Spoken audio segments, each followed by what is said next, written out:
Good evening, everybody. I was going to say it's 6:31, so I think we better get going.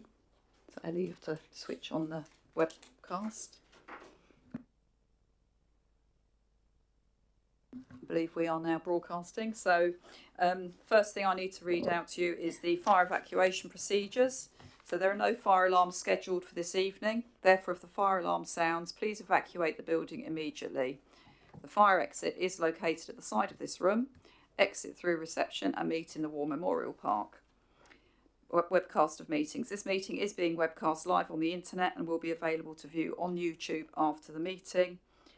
And please can I remind members and officers that in order to be heard clearly within the room by those present and on the webcast, that you must speak directly into your microphone. The microphone stem can be moved so that it's as close to your mouth as possible. And please would you turn your phones off or just to silent? Thank you.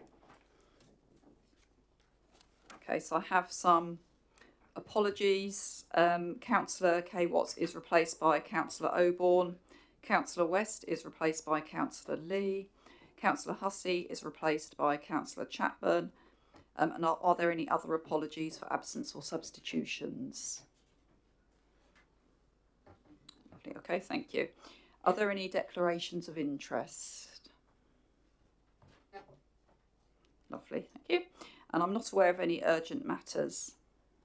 To consider any items of business other than those shown on this agenda, but which are reason of special circumstances to be stated at the meeting, in the opinion of the chairman, should be considered at the meeting as a matter of urgency. So there's nothing there, right? Now I'll move that the minutes of the meeting be signed as a correct record, and the only part of the minutes that can be discussed is their accuracy. So are the committee agreed that the minutes of the meeting held on the 17th of July 2024 are an accurate record? Thank you.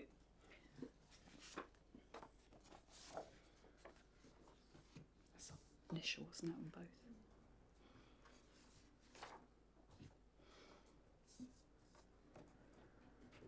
There you go.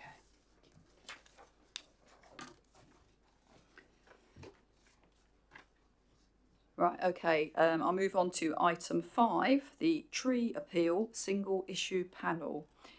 We need 5 members and 2 reserves for this, and I believe we have 1 volunteer, is Councillor Hussey, and we haven't had any more. So is there anybody else here that would love the delight of sitting on the tree single issue panel, which is a joy?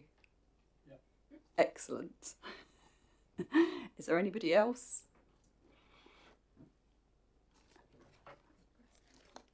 Thank you very much. So we've got Councillor Grassi, and I'm sorry, it's Councillor Chapman.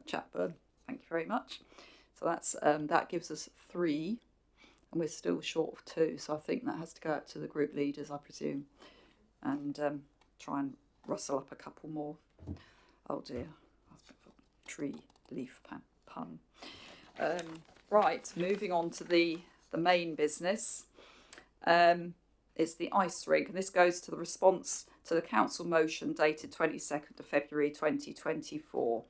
Now I've just gone through because we've got 2 items on the agenda that both relate to the ice rink motion, and it gets a little bit confusing. To try and just do some clarity, so I've kind of gone through them. And item 6, I'm sure everybody's obviously read their agendas, but if you look at the motion, you'll see that really is the one that's covering the history side of it. And if you look at the motion, there are 7 bullet points on the motion, and that item 6 is covering bullet points 1, 2, 3 and 6. And then when we get to agenda item 7, that's going to be talking about the temporary rink provision, which really is covers point 4. So that does mean that we still do have points 5 and 7 haven't been covered in the motion. Point 5 being, let me just refer to my paperwork. Point 5 being the report about how the council provide necessary temporary facilities, but I believe we're going to have a verbal report on where progress is with that. And then point 7 is obviously the reporting back to Cabinet. So without further ado, we'll go on to item 6 on the agenda.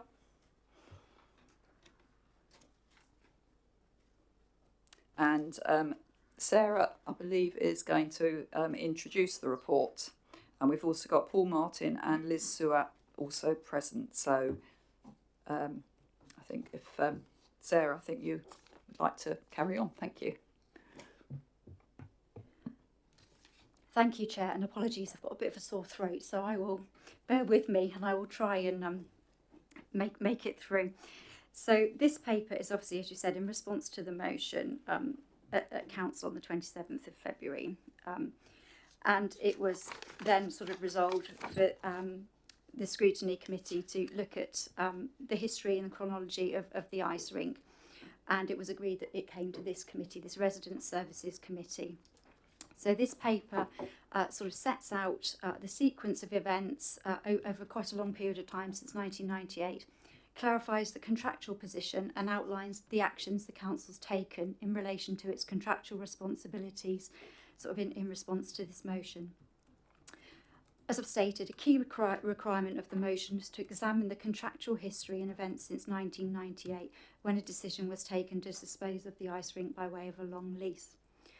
So officers have endeavoured to review a lot of internal files held across lots of council services departments, including property, regeneration and legal, alongside considering any external reports and background council reports as well. That's resulted in quite a detailed chronology of events, which is attached to the report at Appendix 2, and that highlights key dates and events in bold for ease.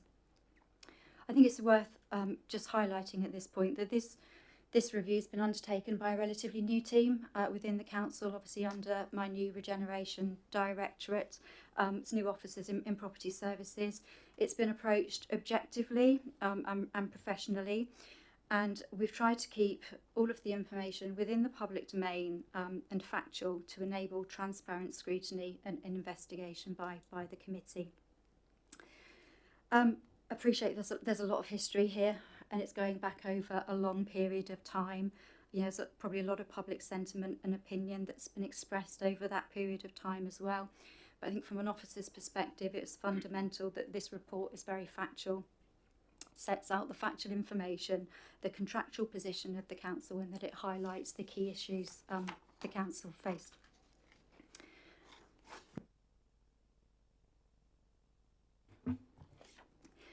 So, as I mentioned, the report goes on to highlight some sort of key issues for the committee to consider. It outlines the contractual position in relation to the council and tenant obligations. It outlines sort of the legal position in terms of options that were available to the council for enforcement as well. So we've split the report into following sections: A, to look at those contractual obligations and the council and tenant responsibilities. It highlights obviously that the current lease, the 2000 lease, is still in effect. This lease is, there have been lots of changes to the head lease and the subleases over the period of time since it was first granted in 2000. That's all listed in the chronology. It's been subject to lots of assignments because there's been changes in investors and operators ultimately. But presently the head lessee is Standard Securities Limited, and the sublessee is Planet Ice Basingstoke Limited. And it's important to note that contractually this is the lease that's still in effect despite those changes and assignments over the period of time. So that's the basis of the lease that sets out the contractual responsibilities between the landlord and the tenant, and particularly the repairing and maintenance liabilities.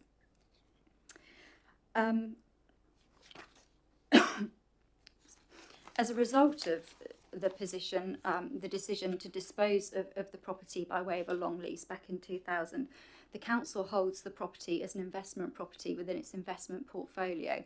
And as a result of that lease structure, it relinquished quite a lot of its influence and control over the premises in respect to two key areas. And that was around the ongoing repair and maintenance liabilities because of the way it was structured and those obligations being passed to the tenant, and around the sort of the permitted use. The second area the report looks at and gives an overview of is a period of time between 2015 and 2021, so sort of 6 years in total, where the council looked at wider regeneration plans for the leisure park, where it sought to procure a development partner and sort of enter into a development agreement. It then outlines some of the issues and challenges that were faced during that period, and there was a legal challenge during that period which the report details. And then ultimately the chronology highlights the decisions ultimately taken to end that development agreement, and sort of draw a line under that. So there was a lot of uncertainty during that period of time as well. The report sort of seeks to clarify the legal position. It highlights sort of the council advice that it sought and when that was sought, and how the council basically took that advice and took a step-by-step approach to enforcing and managing the repair and maintenance obligations. Assessing information, obviously, when it was achieved, and as I said, the council this report highlights that process, and it goes on to show how the council engaged with the head lessee and the sub lessee during that period. It also outlines the council's approach to contract, to its contractual responsibilities. Again, that's sort of quite heavily detailed within the chronology, but it outlines the sort of the landlord and tenant relationship, and it really highlights how those decisions, obviously taken in accordance with sort of industry standards, guided the council's stance on that. I think the chronology also highlights how this item has been back to numerous committees and was subject to a lot of scrutiny, particularly between June 2018 and December 21, where the ice rink was subject to lots of regular updates to the CEP committee, which was attended by external stakeholders, Planet Ice, Basingstoke Limited, and ice users in that. And I think, you know, we've picked up on obviously key corporate communications which have been released at key points on contractual decisions in the past as well. So, while my voice is still going, in summary, before we pass on, I think it's just important to note that whilst the ice rink may be regarded as a community facility by users and supporters, it's not an operational asset of the council. It is held as an investment asset. It is let on a long ground lease to a private sector landlord, who in turn sublets it for commercial returns. It's very much run as a commercial business and a commercial venture. It's quite explicit within the contractual documents that the maintaining and repairing liability for the facility sits with the council's direct tenant and not with the council. And as I've mentioned before, that the property team and officers have adopted a balanced and industry standard approach to managing this long lease throughout its sort of duration, and that's guided its decisions on what action to take or not, alongside obviously cabinet committee or council decisions alongside that process. In the background, you know, the chronology will highlight that when you're dealing with third parties as well in negotiations, there's always some unforeseen and unavoidable delays in there. As I said, there's been changes in ownership. You are reliant on third parties sometimes. There was the uncertainty around the redevelopment of the leisure park for a period of time, and there was an external challenge and a global pandemic kind of in the middle of all of that as well. So I think just in conclusion, just to finalise, officers are now focusing on sort of the permanent solution for the ice rink, working to conclude an assignment that will secure the repairs and the ice going forward. That's obviously a commercial negotiation, but heads of terms have been agreed. Documents are with those third-party solicitors. It is with them for them to come back to us now, but we are regularly sort of chasing them on that to progress swiftly, and we're working very closely with Planet Ice to look at that timetable and that programme to minimise disruption. So I think at that point I'll probably stop, if that's okay, and have a drink. Thank you, Sarah. I certainly, having read through the report, I think it's a very good summary, I think, of a lot of history, so it's very useful, and thanks to the team for pulling that together. Okay, we now move into questions on the report rather than comments and the rest of it, so let's go into that first. And anybody like to start? Councillor Lee. Thank you, Chair. I'll probably try and break this into to stages. I've got quite a lot of questions, as you can probably imagine, and I want to give other people some room to talk about this because I'm sure there are. The first thing I think I'll go to is the motion itself.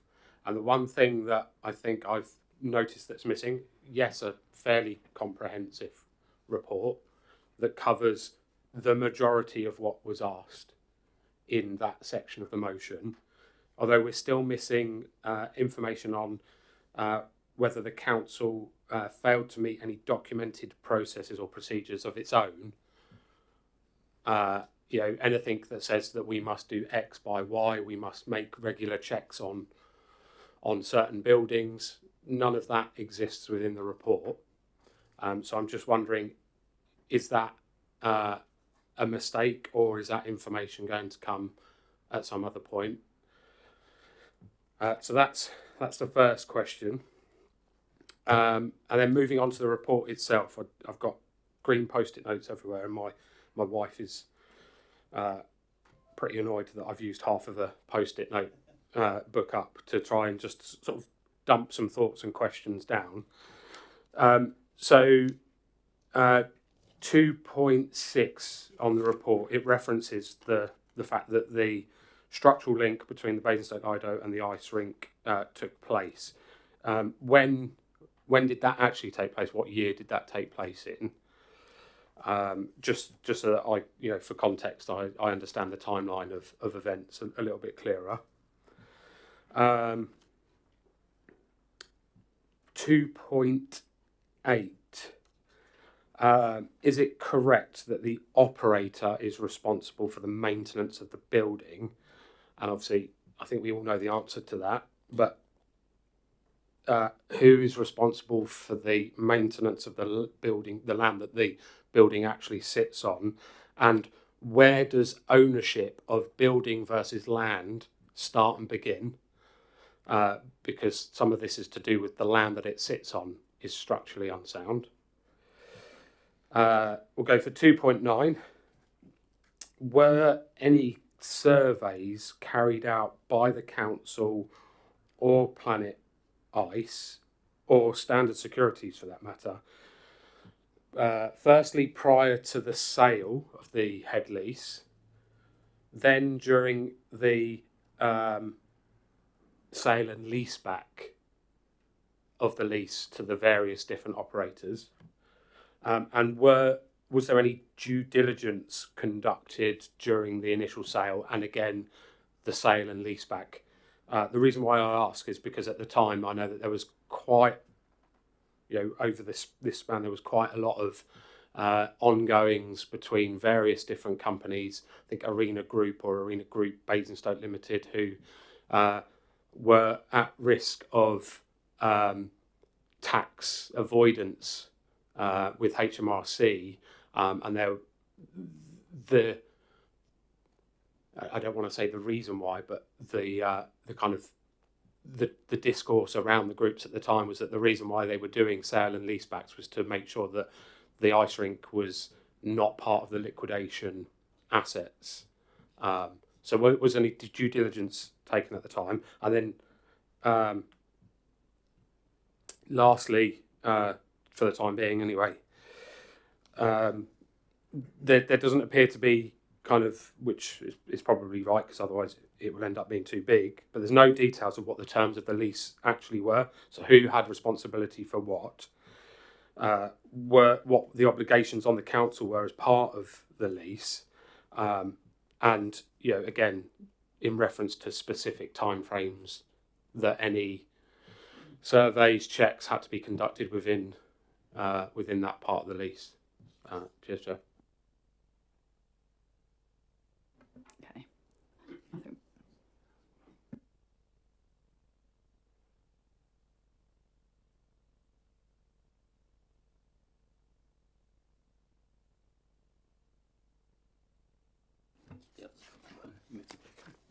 Thanks, Councillor Lee. I will try and answer all of those with Liz's assistance in the order that you've raised them. So hopefully we've captured all of them.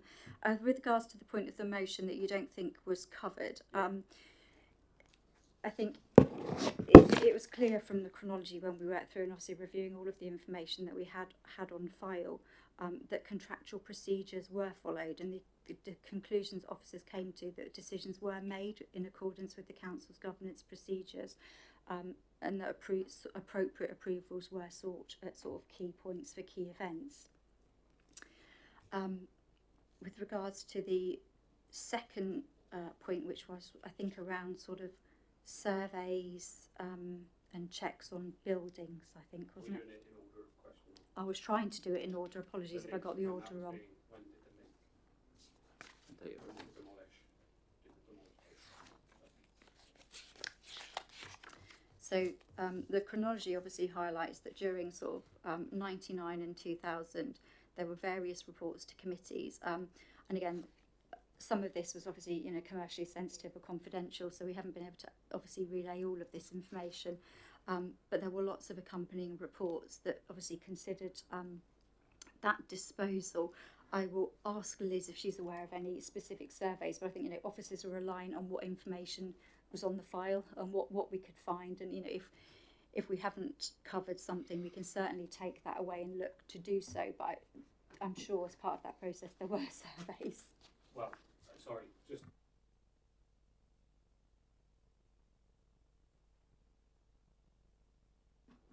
No, I'm sorry, I don't know the exact year, although it was obviously done before the lease was entered into.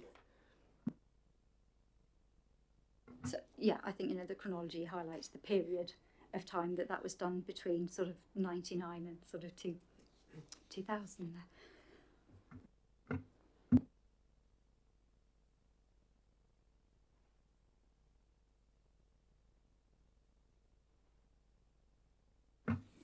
So sorry, 2.8 in the report, as Councillor James has highlighted, in September 2000, obviously the council had consulting engineers, and they had confirmed that the heat recovery system had been disconnected at that point, so it was done prior to September 2000. At that point, the council had external advice that confirmed that was disconnected.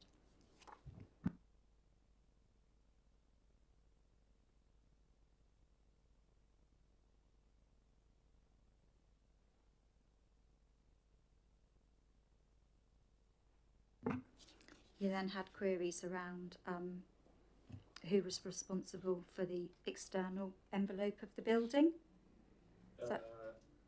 Yeah, so.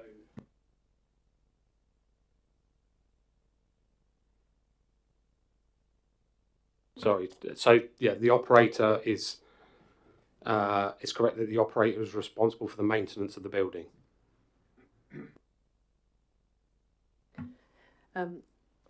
I would say that, so there's a head lease in place, which is our sort of contractual relationship, which they're responsible for, for the building, and then the sublease, you know, that's their contractual relationship as to what they pass on to the operator.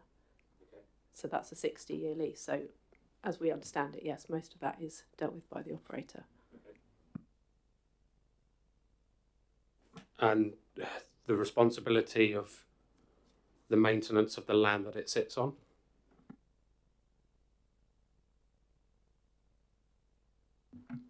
That would sit with the head lessee, unless they pass some of that down to the sub lease, which is with Planet Ice.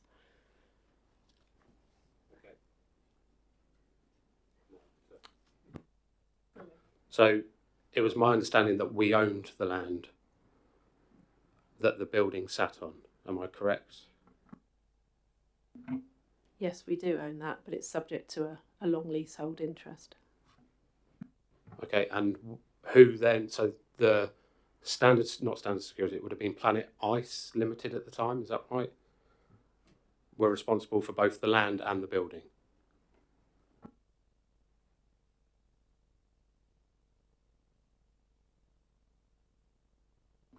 Yeah, sorry, July 2000, 115 year, full repairing and insuring lease was granted to Planet Ice Limited. It changed in 2006 to Arena Group UK Limited. Okay, thank you. As part of that lease then, which is the next question I think that you're probably going to get to, what were the contractual responsibilities in terms of repairing and maintenance And did we stick to that contract if there was any requirement for us to inspect on a certain basis, or to ensure that those to ensure that the lease itself was being upheld? I'll try and get all the points. So the head lease includes a number of relevant provisions which are included in 3.7, covering the repair and maintenance. And then in terms of the, I think we've set out in the report, in terms of inspections and how regularly you do that, it's because it's a long leasehold interest, it basically means that, and it was of the land only, there's no rental payable to the council. So effectively you're granting that land and they build a building and that they want and then sublet it on. So in terms of inspections, those would be, there were, as we understand, there were regular inspections, but they wouldn't be as often as if it was a direct lease with the council.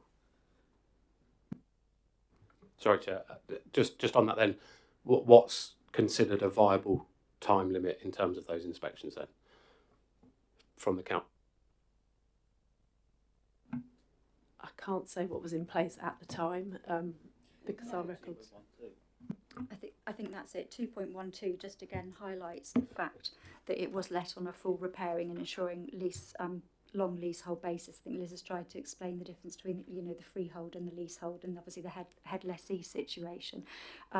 Again, in terms of Rick's sort of Royal Institute Chartered Surveyor sort of industry practices, standard guidelines, I think the council's practice would be for intermittent inspections to be undertaken, but we've tried to put as much information in this as we can, Councillor Lee. I don't think there are no hard and fast rules. The lease does not impose inspection sort of conditions. That's not industry practice on a long leasehold basis.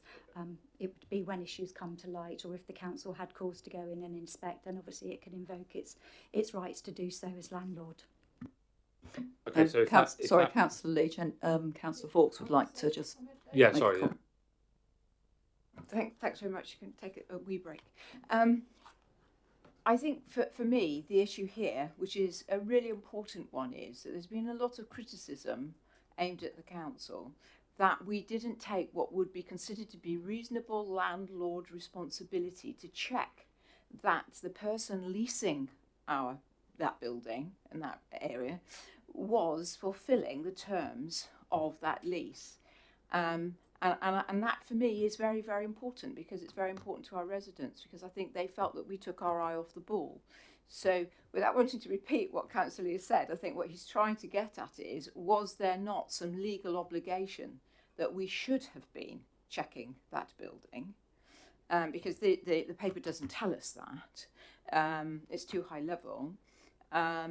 If it did, then we need to be honest and say we didn't do it. If it didn't, then I think the learning is that we need to go back and think about these long leases that we have with people to ensure that when it's a facility that residents are using, that we do take some responsibility in ensuring that they are maintaining the building to the standard that they should be.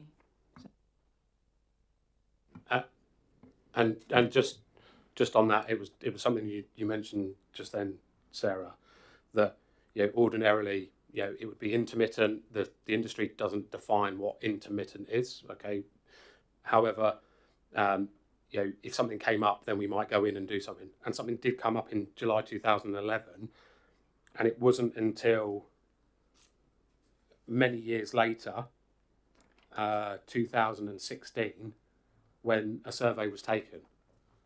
So that's 5 years before a survey was actually taken on issues that had been reported. And I know that they say that you had a chat, or you met with them, and there was issues with insurance claim and etc. But I just feel like the council missed an opportunity there to go in, and it waited 5 years to do so. I think there's probably two bits in terms of when the cracking, because Plant House had responsibility to look after the building, our sort of staff would have gone in at the time. Environmental Health were monitoring it and looking and asking for copies of their structural reports. So the onus is on the operator to provide that information. And there were sort of checks done, and checking that they were sort of doing what they said they did and what they needed to look after the building.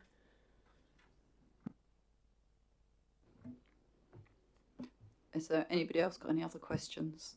Yep. This may be a detail, but I've just had a small red flag appear. The tenant is responsible for maintaining the land. Yeah? To what depth?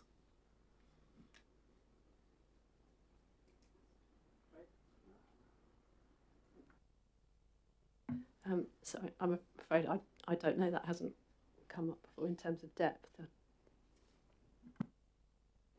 No, I think it's certainly not an area of my expertise. We'd have to take that away and look at it. I think, normally when you are a freeholder and you're granted a long leasehold interest and a building has been built, then that developer is responsible for that building. There might have been piling, substantial foundations. Again, without knowing the details, it's an interesting one. But obviously, normally a developer is a developer or a builder is responsible for the construction of what they have constructed, and obviously foundations and below ground vary on what that is. You understand why I'm asking? I understand why you're asking again, but I don't, that's something we'd have to take away and look at that exact detail. But as I said, when something has been entered into a long lease and you've let a long lease for somebody to design and build and construct something, they are responsible for sort of that construction. Okay, well, there is a risk that the tenant could simply say that land at that depth, which is now permafrost, is not my responsibility.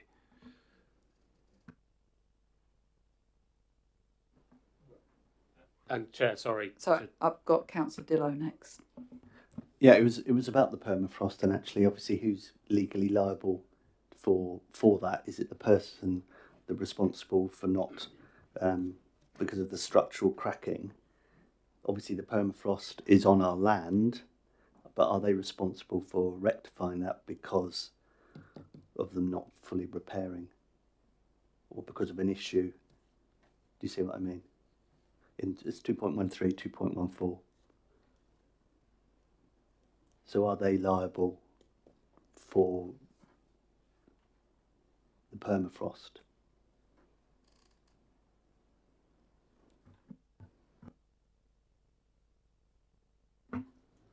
I don't know. It's the point we'll have to go away. And to be honest, this is where officers have tried to collate as much information. There's been a lot of reports over the years, a lot of council and council opinion that have been sought on the repairing and maintaining obligations, and we've obviously not been able to attach a lot of that information because that's been sort of commercially confidential.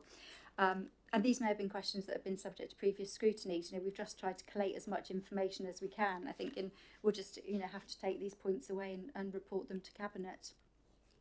Thank you, Chair. Councillor Lee. Yeah, thanks, Chair. I think this is where, I get slightly frustrated, is that, that there are elements within that lease that I think were probably useful information for this committee to understand, so that, even if it was a bullet point summary of what the terms were, so that we can understand. So, my next question is around that,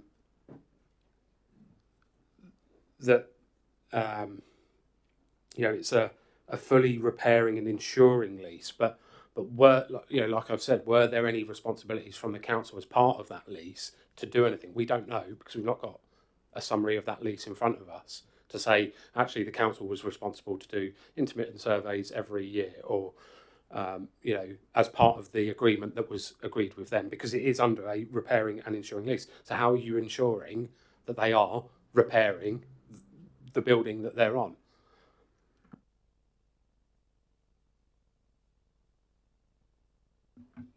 I'll add a question in there. Sorry. I think a worthy question at this point is the committee able to, obviously we can't look at it right now, but to have the lease going back made available for people to read?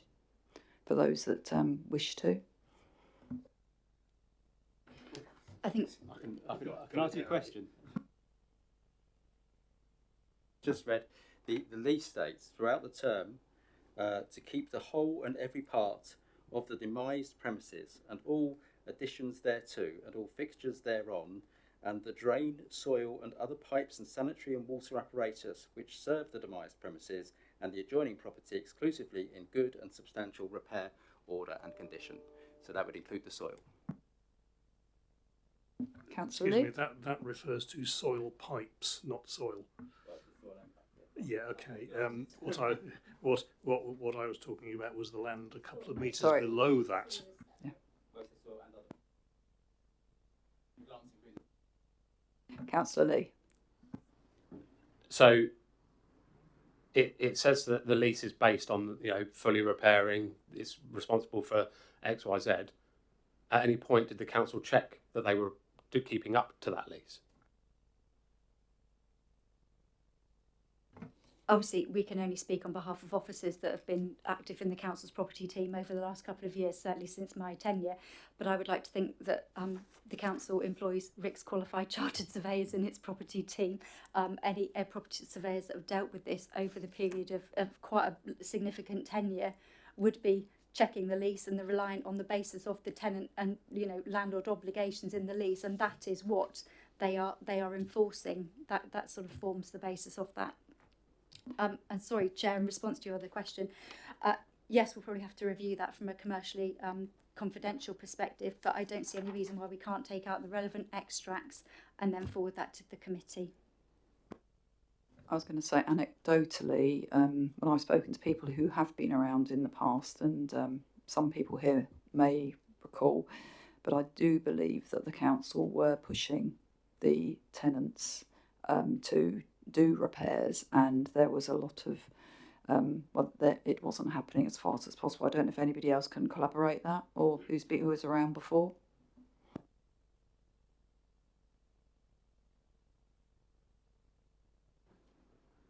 Well, Chair, I think there's, what is, because we don't know the terms of the lease, like it says a pragmatic approach in the report, but when does a pragmatic approach become actually we can enforce something that doesn't, because we don't know what the lease is, we can't say yeah or no. So I think a key point here as well is that the council, did seek external legal advice on exactly what action it could take to enforcing the repair and lease. So it wasn't just an officer's opinion or an officer's view here. External legal advice was sought on this very issue. What rights and what obligations, what can we do to enforce it here? So significant legal advice and council opinion was sought on that, and that looked at 4 key areas around claims for damage, sort of forfeiture, looked at specific performance, and obviously then there's some sort of case law there as well. And that's covered in the section of the report, sort of 3.16 to 3.22.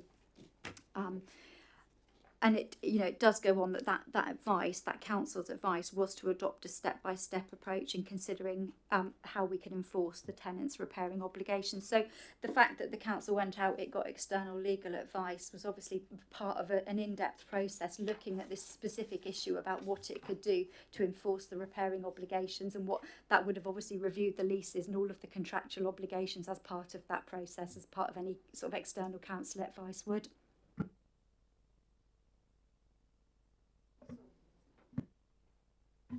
And I was just going to sort of add, in the sort of time that I've been here, or just before I joined, an interim schedule of dilapidations was served on Standard Securities to look at that, and to sort of, which is always done usually through negotiation, and to reach agreement, which is what we've done and where we've got to sort of now. I think because this is quite meaty and there's been quite a lot of questions, I'm just going to give a sub-summary of just some of the things we've just been talking about. So I think the big question that's been asked here is about whether the council was meeting its responsibilities, which seem to be not clarified very well in the report, in the detail, and whether or not they did regular checks on the building to make sure that the leaseholder who was responsible for dealing with doing the maintenance things actually got on with it. And there's this issue as to whether or not the council, waiting for 5 years before there was an inspection. So I think that's where a lesson can be learned potentially. And I think that seems to be. Is there anybody? I think that sounds reasonable. Has anyone got any other questions before we move on to comments?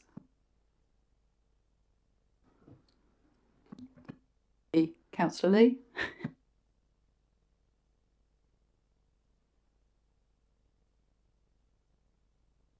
That was it. Sorry, Chair. So, you've mentioned that obviously you're a relatively new team in place, and that you would have hoped that the ones before were qualified RICS surveyors, or that they would have gone through the right process. Is there anything documented to say that they had done the checks? And is that a place again for us to learn, to ensure that there is a documentation trail that we've gone in, we've conducted our checks, we've got this on file, which I think is starting to happen, or has happened since you've been in place. There is, but beforehand there doesn't appear to be a paper trail of what has happened. So I think key points there is the council would have a multidisciplinary team, and I think there's lots of parts of the council that this has touched on over the years, whether that be environmental health, building surveyors, chartered surveyors. So the council has a raft of experienced officers that could tackle various issues. I think we've only been able to present the amount of information that we've. There's a lot of information you will appreciate over this period of time on the files. I think we've tried to pick out the pertinent key points. I'm not saying we've covered everything. We'd probably be sitting here looking at a Bible. And I think it comes back to, again, what is proportionate and what is right to reflect the contractual relationship between the landlord and the tenant as per the basis of the lease in this chair, and what's reasonable and proportionate there for officers to do.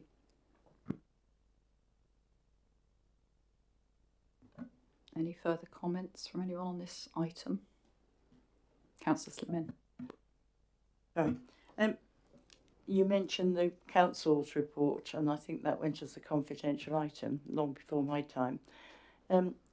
Is that possible for the council here on this committee now to actually see that the due diligence was being scrutinised by council, and presumably they were, as you mentioned, looking at all those documents and would have made comment if they felt that the council itself was negligent? I'm not saying this should be an open document. I appreciate there will be commercial sensitivities, and what I don't want to do is send hairs running that aren't true, because at the end of the day this is an awful long time ago, and if we're going to learn what may have gone wrong in the past, which may have already been corrected anyway, but I would have thought that in 2018 the council report would have been picking up the back stuff back to 2000 onwards.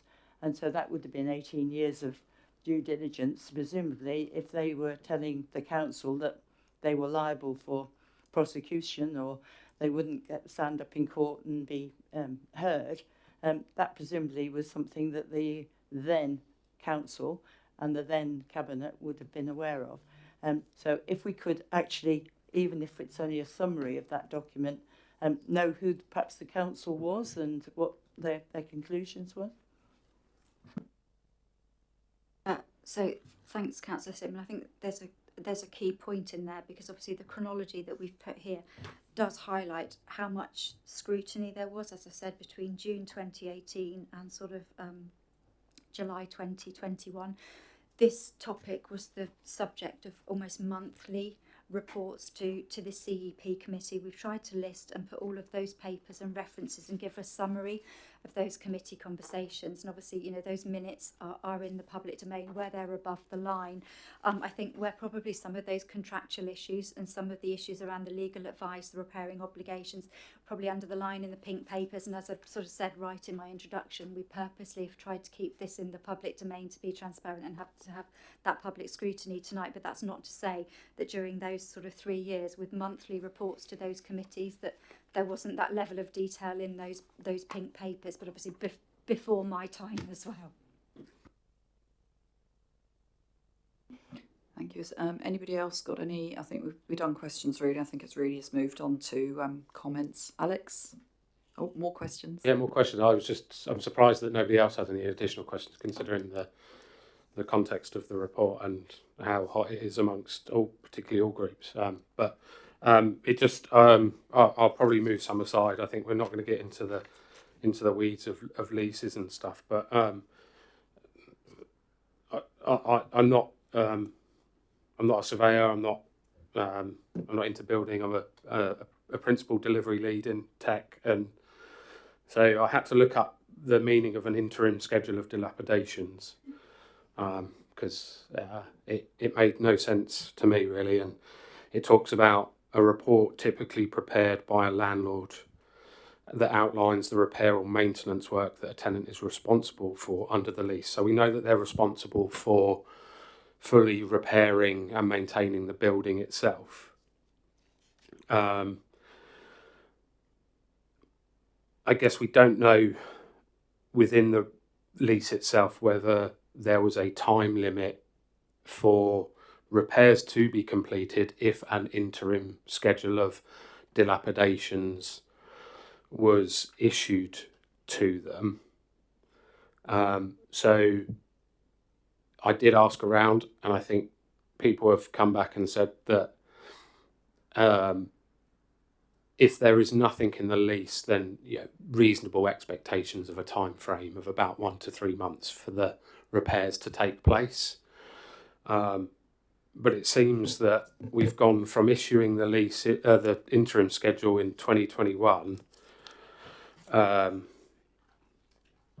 and we still haven't had any action on being taken on enforcing that interim, or enforcing the terms of the lease itself, which is that they should be keeping it, fully repaired and maintained.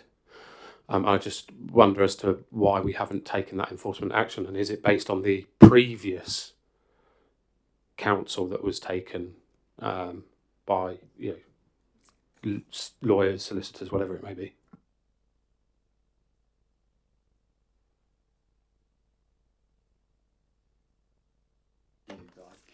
I think obviously we want to keep this above the line. The chronology, does list out from October 2021 onwards, when the council instructed surveyors who they were.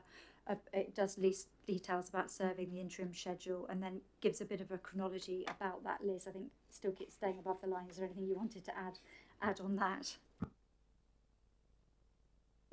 I think only that is as part of the RICS protocol around dilapidations, it is to engage with the tenant and try and reach agreement, because neither parties wants to sort of go through the whole legal process. The bit with a long leasehold is that actually they have got the length of that lease to put those items back into repair. So what we were seeking to do under that interim schedule was to agree those terms and agree a plan of when they would be done. One option under the sort of schedule is that you can agree a sort of financial settlement, but our sort of steer at the time was that we wanted to work with Planet Ice to actually for them to undertake the repairs themselves. I suppose it was muddied the water a little bit just because of the assignment, and I think we've sort of explained in the report that actually dealing with third parties, they all have different objectives. And it's trying to reach some sort of solution that is acceptable to all parties. Councillor Open? Coming to this rather cold yesterday afternoon, and having heard various bits of hearsay, can I just clarify the intention, your critical path intention now is to repair, refurbish the existing facility? rather than replace it somewhere else.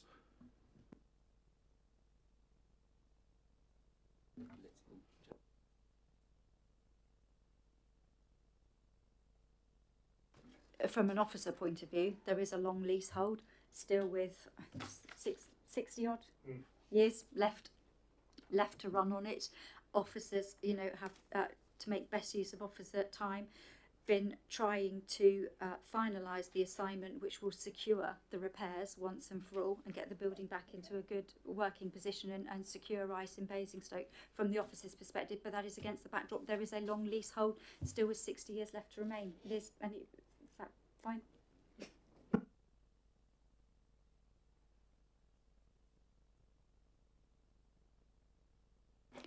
Councillor Lee. Thanks, Chair. I'm going to kind of wrap. One last question, and I guess you probably aren't the right people to talk to this, but the report mentions that it's not an operational asset for, and you've discussed it yourself. It's not an operational asset for the borough. It's an investment asset opportunity. So how does the council plan on progressing the aims and objectives that are listed within the LRNA in terms of ice hockey and ice sports if we don't consider it an operational asset? Are we just throwing to the wolves a sport that thousands of people have watched and thousands of people have either played or are still playing in Basingstoke, who are now travelling to Slough, to Oxford, to Gosport, young kids, like I mentioned at the previous committee, that are now up late on a school night, impacted in their education when it could have been here.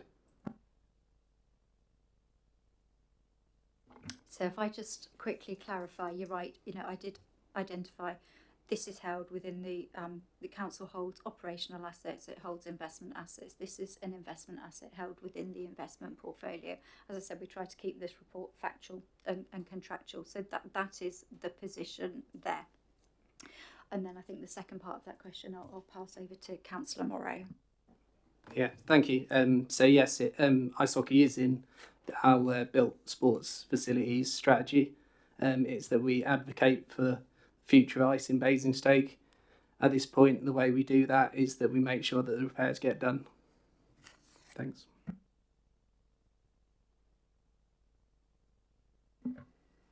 Any further questions, Councillor Lee? Not at the moment. Thank you. And Councillor Dillow. So just to clarify, so when it was originally sold, well, before it was sold, it was an operational asset because we owned it. Then we sold it and it became an investment asset. Is that correct? That is my understanding, but I need to just go away and triple check that because I don't have that information to hand. But yes, that is my understanding. So because we sold it, we sort of it sort of basically downgraded in effect. We didn't have to do stuff with it. It was basically we took some money and someone else had to do it. So I don't think it's a case of downgrading. It's just the way that the council holds its assets. It's either held for an operational purpose or at the point it's disposed of and a long leasehold interest is granted, it is then viewed as an investment property. Can I just add, and I think when it was sold, it was there was a provision within the lease that basically it had to be retained as ice for a period of years.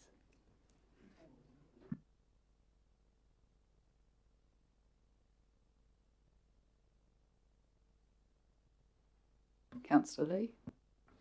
One final question, and it's hopefully one that's on the tip of everyone's mind. In July, we were told we're nearly there, just on the line to be signed and sorted. So when a repair is going to start taking place?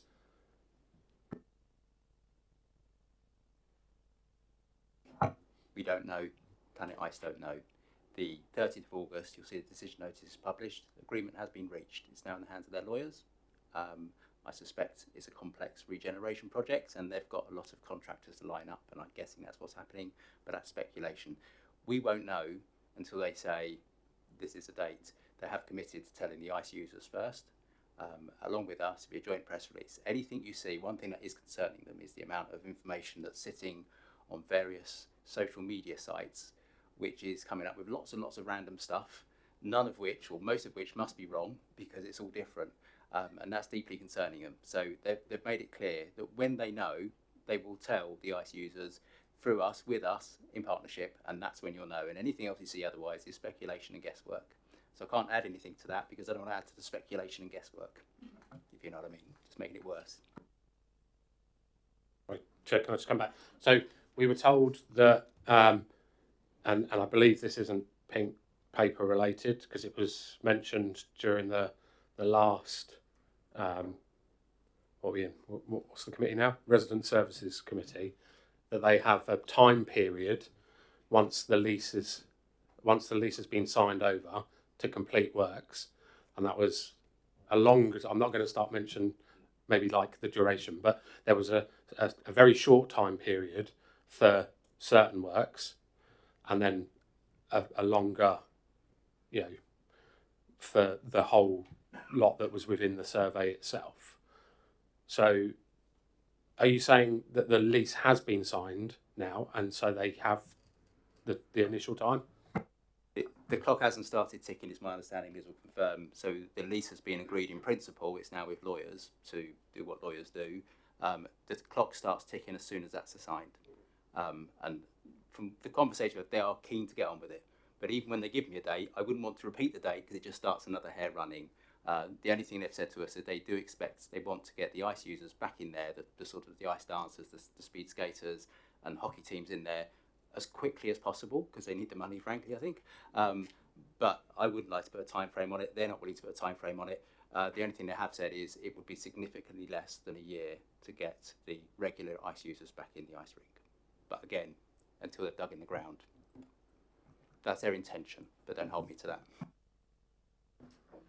Got Councillor McIntyre. Thanks, Chair. It's quite a significant piece of work, I'm assuming, and digging down into the ground. Does this need planning permission? And when will we see this land? Thanks.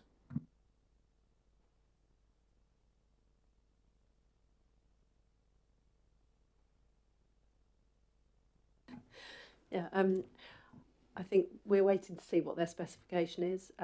We're in sort of discussions with our building control team to sort of look at that and make sure that they get the necessary approvals. But we don't know whether that'll be Planet Ice or that'll be sort of pushed onto the contractor. So we're waiting to find out that information. We don't need planning. Wouldn't need planning consent, but it would just need building yeah. consent. Building regs, I expect, yeah.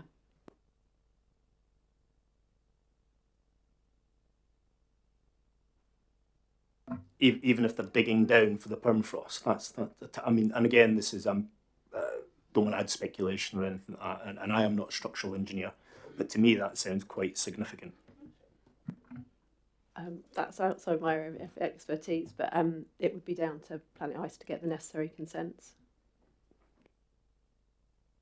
I've got a question as well, going back to, I think, something Gavin just said about putting the pressure on them and not want, obviously they are losing money potentially while they haven't got the use of the building, so there is that commercial pressure on the tenant, and they obviously will want to do that, but what is being done to sort of make sure you get the right amount of pressure put on them to try and get things moving for us? Thanks, Chair. I think ongoing daily communication to the point of probably making a nuisance of ourselves with the relevant parties. As the portfolio holder said, everything has been sent across and all of the consents and approvals are in place. From the council's perspective, we are reliant on those third-party solicitors now, and we are proactively chasing that, I think, is all I can say. We do recognise the importance of this, and it's very much an officer priority. Thank you. Right. I think we did. I don't know if there's any specific comments outside of the questions. I think, as usual, these sort of things sort of merge into one. Has anybody got anything else they would like to add at this point to this particular item? Okay, if not, I'll. As I say, I already sort of summed up, and I think really, there is this issue about whether or not, and what's done is done. Hindsight's a lovely thing, isn't it? But whether or not there was issues around inspections not happening quick enough in the past, and obviously there's lessons to be learned there, and obviously looking at the way these things work, and I think we've got potential where we could see some of the actual lease sections shared with the committee to give a little bit more clarity, which I think was the bit which would highlight it. And I think anything related to due diligence process that you could do without, obviously, it will be of a relevant level of input from officers would be really helpful. I think that really is it. I don't think there's anything else on that side of it, obviously. And looking at lessons learned, I don't know. The next thing is, there's the recommendation on the report is, bear with me, it's any comments to Cabinet. So we're not, let's make any recommendations to Cabinet for consideration. So whether anybody, one of the things looking at this, that, this is, say, it's a historic document, but it could be that considering any points that might want to be raised for lessons learned, for example, might be a useful exercise to be followed, so that we can actually prevent this happening in the future. I think that's a sort of a positive that we could do. I don't know if anybody else thinks anything on that. Councillor McIntyre. Yeah, I think fundamentally the message that needs to go back to Cabinet is let's not do this again. Let's learn the mistakes. Can you define that? Yeah. Councillor Vaux. Yes, thank you, Chair. It would be interesting to hear what the team felt the lessons learned would be, but I think I'm still left with this feeling that as a landlord we may not have fulfilled our obligations, and as I said earlier, I think either we didn't, in which case that's unfortunate, or we need to think carefully about our future leases to make sure that we do, because it has gone wrong here. I'm not saying that we should take responsibility for the repairs, because it's a commercial operation and they should be doing it, but should we have taken a more active role earlier? Thanks. I think that, Councillor Lee. Thanks, Chair. I think I'm in a similar position as Councillor Vaux, that I'm left feeling like there is something else that we should have done as part of this report, that there is something missing. And as the proposer of the motion itself, the original request was really for an independent person to come in to really go through the documents themselves and to look at processes and procedures. And I accepted on the night an amendment to the motion because, what's gone is gone. A committee is there to do this function, but I just don't feel like we've done that function this evening. And I still feel like if there was an independent assessor or somebody that came in to really review the paper trail, look at processes that the council had written down at the time, the documentation itself, that they may come up with a different response than what we have here tonight, which would include recommendations to prevent this from happening again in the future. At the moment, we've not really, don't do it again. Please be better is kind of what we've got to, but what does better look like? Councillor Dillow. Yeah, I'd like to echo Councillor Lee's comments. I think, in a way, we've been marking our own homework. Come back on that. Obviously, we've heard that the officers who did this, none of them were in the building at the time. You'll see the introduction wasn't written by a portfolio holder. had nothing to do with that report. It's looking backwards, not forwards. The officers were left to their own discretion and to comment freely using their professional judgment on the decisions they could find and how they were taken previously. So I think this is independent in the sense that it's not like I made a decision in 2000 and now I'm going through it myself, because that would be difficult. It's officers. I wasn't there at the time anyway, and I've not been involved in the creation of the report. So I think it's as independent as you can get internally. Obviously, if there is a request for an independent examination, there's cost attached. The committee can make that recommendation, but we'd have to balance it against other priorities of the council. Councillor McIntyre. Yeah, thanks. I think just to add to Councillor Lee's point, it's quite hard to go back and put yourself in a position of decisions that were made back 20 years ago. I mean, we could all sit here with hindsight and give recommendations to Cabinet. One thing I would say is don't mortgage part of your leisure facilities to pay for something else. But I wasn't there at the time. The decision was clearly made. The decision was clearly agreed by council, and I'm not privy to that information. So the aquadrome was delivered out of it. Was it a positive? Absolutely. If we didn't have the permafrost issue, I don't think we'd be sat here saying that was a bad decision to make at the time. And again, equally going back to the inspection regime and the reassignment of the head leases and the subleases. I think with hindsight, again, yes, we most probably would go back and we would be a lot more diligent, I think, of the operator, because certainly the consensus and the feeling, the conversations I have with individuals is that it seems to be run purely as a commercial organisation, and he's entirely in his rights to do that, but perhaps we need to operate the facility ourselves or put it in the hands of someone who we think would actually deliver it for residents first, rather than the fact that it's making his bank balance look okay. Thanks. Thanks, Chair. If I could just come back on that that point, I think as Councillor James has highlighted, obviously, you know, there are professional chartered surveyors that have looked at this. They've assessed the history.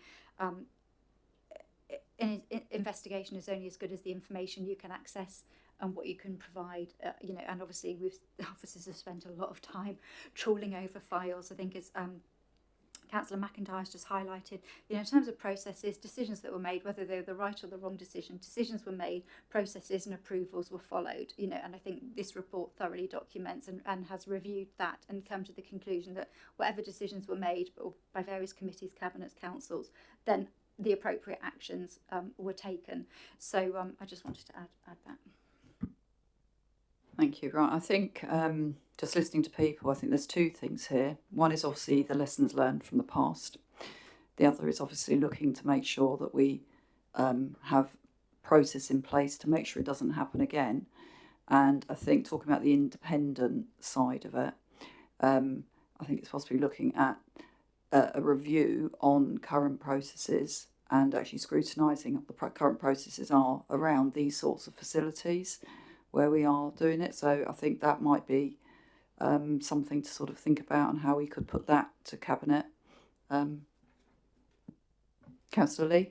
Yeah, Chair, I mean, I was just going to make a recommendation that a review is conducted of all properties that are in a similar position as to what the ice rink situation is, you know, subleased or leased or however the makeup may be, to ensure that we are sticking to the agreements within the lease and fulfilling our obligations as part of that lease.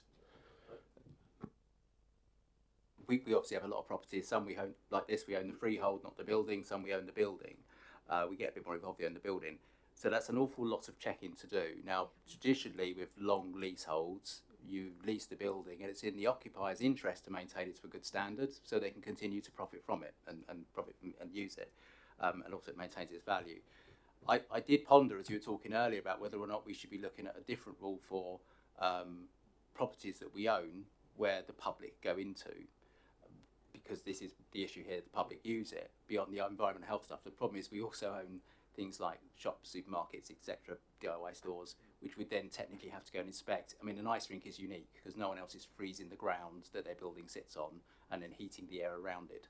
So it's a unique building, which there are clearly lessons to learn from, which we think were painfully entrenched, but I'm not sure how we'd get a process. But I mean, you can invite us to explore, but I think it would be difficult without a lot more resources and staff, which we...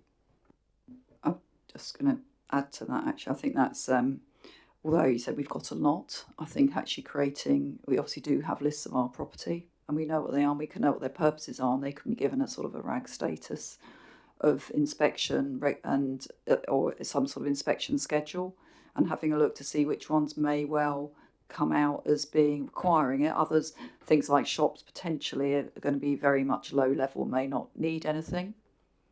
The same when we do other things. I can't see that might not be too much of a challenge. I think we'll look into that, but there is a difference between investments held for property purposes within the investment portfolio and obviously operational assets. Operational assets, we have an abundance of paperwork and checks and governance behind that, backed up by an asset management plan. And all of that is undertaken. So I think there is a distinction between the type of assets and ultimately that long leasehold interest. But we'll take that away, Chair. Thank you, because I think that might possibly not come to this committee anyway. Might be giving it to our colleagues on E&I for property. But I think that way you'll end up picking up and making sure that we fill the gaps. Basically, it's just sort of a bit of an audit, I suppose. Councillor Lee. Yeah, sorry to kind of drag this on. I mean, I take exception to Councillor James saying, we have shops and we'd have to come up with a process. Our residents use these facilities. We have a duty of responsibility to ensure that they are safe within those buildings. Surely, if we're going to say, like, yeah, go ahead and use those facilities, but we're not going to worry about the structure that's in them, like. The recommendation I think should be is under the same terms as what the ice rink is, which is, so it's an investment asset. If we have any of those similar buildings where residents use, are we sticking to the obligations of the leases? Have we conducted surveys in the right places at the right time? Are they safe to go in?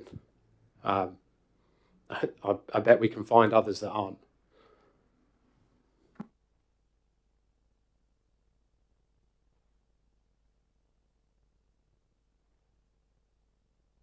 Okay, I think any feedback? Yeah, I think Councillor James was just trying to articulate the range and diversity that we have within the portfolio, but we'll take that away. Okay, I'm going to sum up on this now because I think we have explored this quite a lot, and I think that was very useful actually. I think it did go into a lot of depth and looked at the history. I think we have come with some positive steps that we can take to go forward to obviously look, because otherwise it's a bit of a purposeless exercise, isn't it? So as I say, we'll look at potential. They're going to take away and look at the reviewing of our buildings and considering what we could do to make sure that these things don't happen again, and also lessons learned from the ice rink. I think that's the general 2 points. Right, folks, we will now move on to item 7, which is the council motion part of considering the temporary ice rink provision. So Councillor Gavin James will be introducing the report, and then Sarah will provide some background. Yeah, well, effectively, Sarah and Paul, because they've been doing the work since we last met in terms of getting those figures. First of all, a thank you to Stuart Tempest. Straight after the last meeting, we emailed him and said, can we have in writing exactly what it is that you want or need? And he very helpfully sent us a very detailed sheet which clearly laid out what was essential, what was preferable, and what related to each sport. So that information came in very quickly, and that enabled us to go back to the market. What I will say is, and I've asked the officers many times, have we had anything back yet? It has been a challenge to get anyone. There is no off-the-shelf someone saying, oh yes, we do these all the time, here it is, this is what it costs. To try and get anything too detailed from suppliers, and there's not many suppliers, has been very tricky and difficult, including one apparently asked us to pay for a quote, which we felt was possibly going too far. So that's where we are. Obviously, in terms of the decision in obviously you'll make a recommendation to what you want Cabinet to do.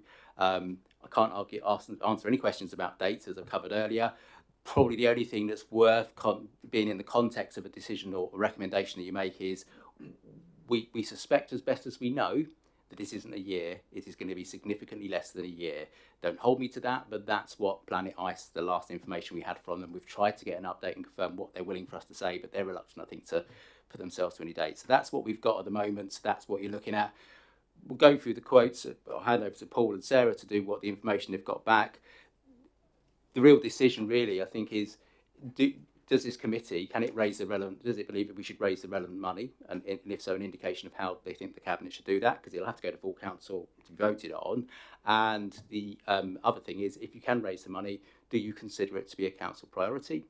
You know, we always have that conversation that if you could raise £1.5 million or something, we've then got to go to 5,000 people on the housing waiting list and say, we've raised £1.5 million, but we're not using it on you. So that's a difficult one to solve. So I leave that hanging in the air because you're going to make the recommendation to me, so I don't have to get involved in that. But I'll hand over to Sarah and Paul, who've probably got the information that will help committee reach a view. Thanks, Chair. Thanks, committee. Just a brief introduction to this, and you've got a very brief covering written report. After the last Resident Services Committee meeting on the 17th of July, obviously we took away, as Councillor James has just mentioned, to get that written specification confirmed with the ice rink users. They have specified their minimum requirements for a temporary rink, and obviously that has been attached to that written report in Appendix 1. Paul will go through the details and the process that we've been doing to seek formal quotes and try to firm up on some costings, but it's been a challenging process, as he'll outline. And at the point this report was written, and the fact that this is sort of a very moving feast, we have only been collating costs over the last couple of days. So that kind of forms the basis of this verbal update. I didn't have the information available at the time of writing this report, so apologies if that wasn't sort of clearer to you. So we didn't have it to include. It's been an ongoing process. You know, we were tasked with going away from the last committee meeting, firming up those requirements and then engaging with the marketplace. And it's been this engaging with the marketplace that has been ongoing. And that's timed quite well. I can get a drink and hand over to Paul. Just to give you an update in terms of where we are, what we've done to date is the consultation with the ice users gave us an outline specification and the requirements to go out to the market for costings. The specification was distributed to 10 contractors and Sport England for possible cost guidance assistance. To date, Sport England have responded to say they were unable to assist due to the temporary nature of the facility and the bespoke design. But I've received costings from 3 contractors this week. The majority came in today, which I still need to review and assess. And I've also got to cross-reference them against the specification that was set out to see everything that's included. But to give an indication of the high-level facility cost range and the options for a real ice 20 by 40 metre pad size facility, the cost came in from 1.27 million to 2.1 million for 6 months, or 1.93 million to 3.1 million for 12 months. A synthetic ice option for a 20 by 40 metre pad size facility came in at 1.1 million for 6 months, or 2 million for 12 months. And then we also looked to check an additional option for a slightly shorter, smaller pad size. That synthetic ice was a 15 by 30 metre pad size facility, and that came in at 1.05 million for 6 months, or 1.95 million for 12 months. I'm still waiting for more costs back from contractors. I will provide the cost breakdown in a written format to circulate to the committee members and the Cabinet for their consideration. Sorry, Paul, would you mind repeating the second one? You went through the figures quite quickly and I didn't quite catch that. Yeah, no problems. What in terms of the figures for the 2 options? Yeah, so we've done the real ice option, and then you've got the synthetic ice, which is a 20 by 40 metre pad size. It was the second one. It actually might be worth. It could go through all of them. It's a bit slower. No, right. No, I'm just reading.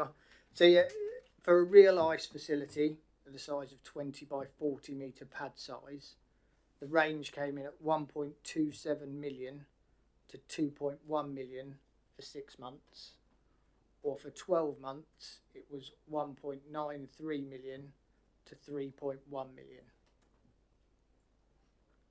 and that's for the real ice option. A synthetic temporary facility with a pad size of 20 metres by 40 metres is 1.1 million for 6 months, or 2 million for 12 months.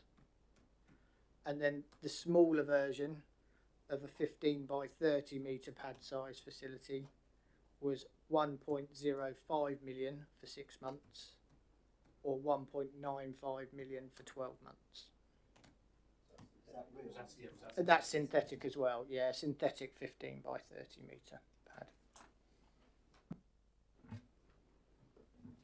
Okay, simple. And questions? Questions first. Sure. Councillor Dillo.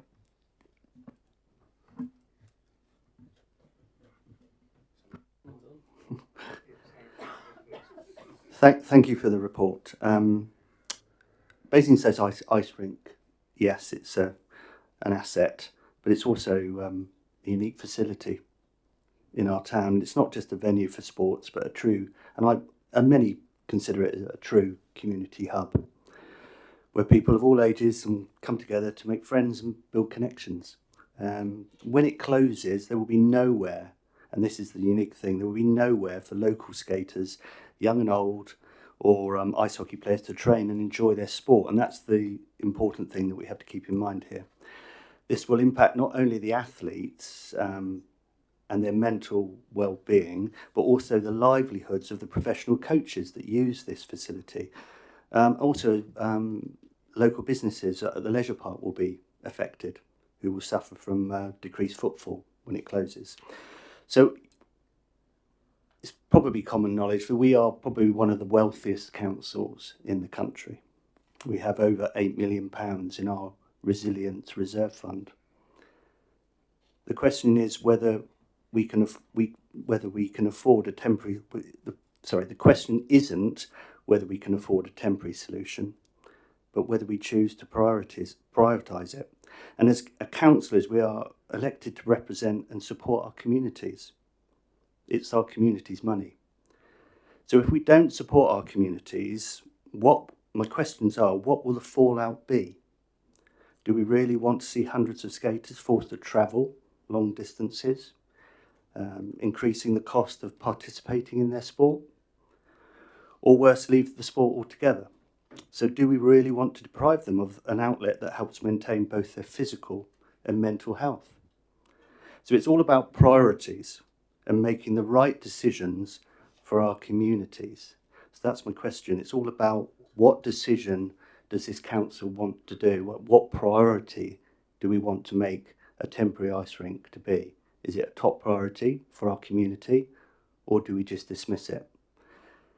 So really now is the time for the council to act. We could provide a temporary solution, but we just need to make it a priority. Councillor Ogle. Again, coming to this somewhat cold, you've got to get them in when you can. The requirement is not to provide a temporary ice rink. That's a tool. The requirement is to provide a means by which the skaters can continue to skate. Agreed? A temporary ice rink at a cost of £1.5 million, plus or minus, for 12 months, takes £1.5 million out of what we can do for other, probably more needy causes. Now, my understanding is that this money would be at the council's cost and not at Planet Ice's cost. Yeah? Why then do we not apply some of that money to supporting, in particular, the skating teams, but also the general users, to travel to other skating facilities for a period of 6 to 12 months? And then, when our ice rink is ready again, we use some of the money to provide them with free or reduced access for a period to persuade them to come back again. That'll be a damn sight cheaper than spending $1.5 million on a temporary patch of ice. There are plenty of skating rinks around. No, there's not. Yes, there are. Not local. What do you mean by locally? I mean, would you? Sorry, Chair. Can I? Sorry, can we keep order, please? Yeah. Would you agree that Guildford is acceptable for a 5-year-old to travel to maintain their sport? Would you say Gosport is local enough for a 5-year-old to go and continue their sport, or Slough or Oxford? Bracknell? Yes, there is. Sorry, can we, Councillor James? I Anyway, think you're the going point there is that 5-year-old respond. is not going to be going to anywhere on his own. We provide, as part of the provision, we provide transport. Councillor James. Yes, Chair, it was just in relation to the finances that there is nothing in our existing budget for this. We'd need to make a budget amendment. There was so I don't want to think, what do we do with this money? Because we haven't got this money, we'd have to generate this money. Now, it was mentioned about the Resilience Fund. Just to clarify, to help people understand what that is obviously we base all our budgets on forecasting. We predict what's going to happen, and then the Section 151 officer, it's not a political decision, decides how much risk there is within that forecast, and we must hold the money. It's his decision how much money we hold. So it will be 4 million by the end of the MTFS, because that's what it's adjusted it to be. So that money is sitting there. So even if we were to decide, because it's there to absorb shocks to the system effectively, if we would decide losing the ice rink and going to a temporary ice rink was a shock to the system, which I think we'd struggle if it was ever challenged legally, then it's not a case of you could just use that money, because you have to replace it. So if I give you I'll remind you go back a little bit, just explain. So in 2019, John Isaac did his budget with forecasting. Every year, we get about £2.5 million from parking income. So he forecast that we'd get £2.5 million from parking income. Perfectly sensible, I would have done the same. We agreed it in our budget meeting in February 20. What he didn't know was 4 weeks later, Boris Johnson was going to say, you must stay at home, and closed all the shops. Our car parking income forecast went from £2.5 million down to £500,000. We lost £2 million in a 5-minute speech from the Prime Minister. The Resilience Fund at that point kicks in so we can carry on paying staff and carry on operating as a council. In that case, the fund got refilled by the COVID Support Fund. But that's why it's there. If there's a crisis, if something happens that we weren't expecting, couldn't forecast, we must adapt, we can keep running, and then we've got a year or two to replace it, ready for the next crisis or shock to the system. Straight after COVID, we had RAC. Luckily, we got away with one community centre. If it had been this building, we would have needed to dip into millions to relocate everyone, hire a new building, etc. So I don't know what the next shock is, otherwise it'd be in the budget and forecast it. So even if you use that money, we've then got a year or two to replace it. So the argument about the money is exactly the same. If you want to spend £1.7 million, £1.5 million, we have to find a way of getting that money back in, increased revenue, reduced costs. We've got a year or two to replace it. So that argument still sits as part of the decision-making process. Councillor Hart. Thank you, Chair. I've got some questions, and I will lay them all out and then let you get on with it, if that's all right. And excuse my neophyte status on this particular issue, which I understand is a really, really emotive one. Thank you for all the work you've done on it. Notwithstanding any further work that you have to do in terms of liaising with potential suppliers and stuff, I know that you're kind of getting that information at the last minute at the moment. The costs don't appear to be particularly different from some of the things that we were looking at the last meeting, but do you have any indication or inkling in any of the conversations you've had whether anything has changed in terms of time frame, how soon we would be able to, how quickly a temporary rink would be able to be erected? Because aside from the obvious cost issues that Councillor James has just outlined, one of the things that struck me at the last meeting was the fact that it looked very much like a temporary rink would take almost as long as, or possibly as long as, if not longer, to sort out than fixing the one that's already there. Has anything that you've gathered changed any of that information? That would be my first question. I was going to ask how long period repairs are likely to take, but I think we've already covered that, so I won't go into that again. But do we know whether during a repair period with Planet Ice, whether the rink would be entirely closed the entire time, or whether users would have access for any of that repair period as they do bits of it at a time? And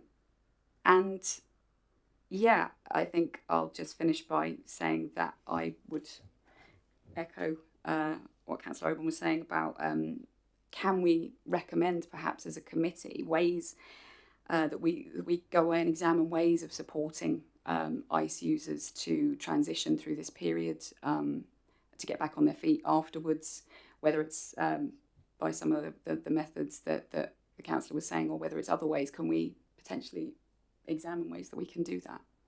Thank you. Thank you, Councillor Hart. With regards to the time frame, obviously, Councillor James earlier alluded to sort of that overall period that we're hoping to get the permanent solution fixed in.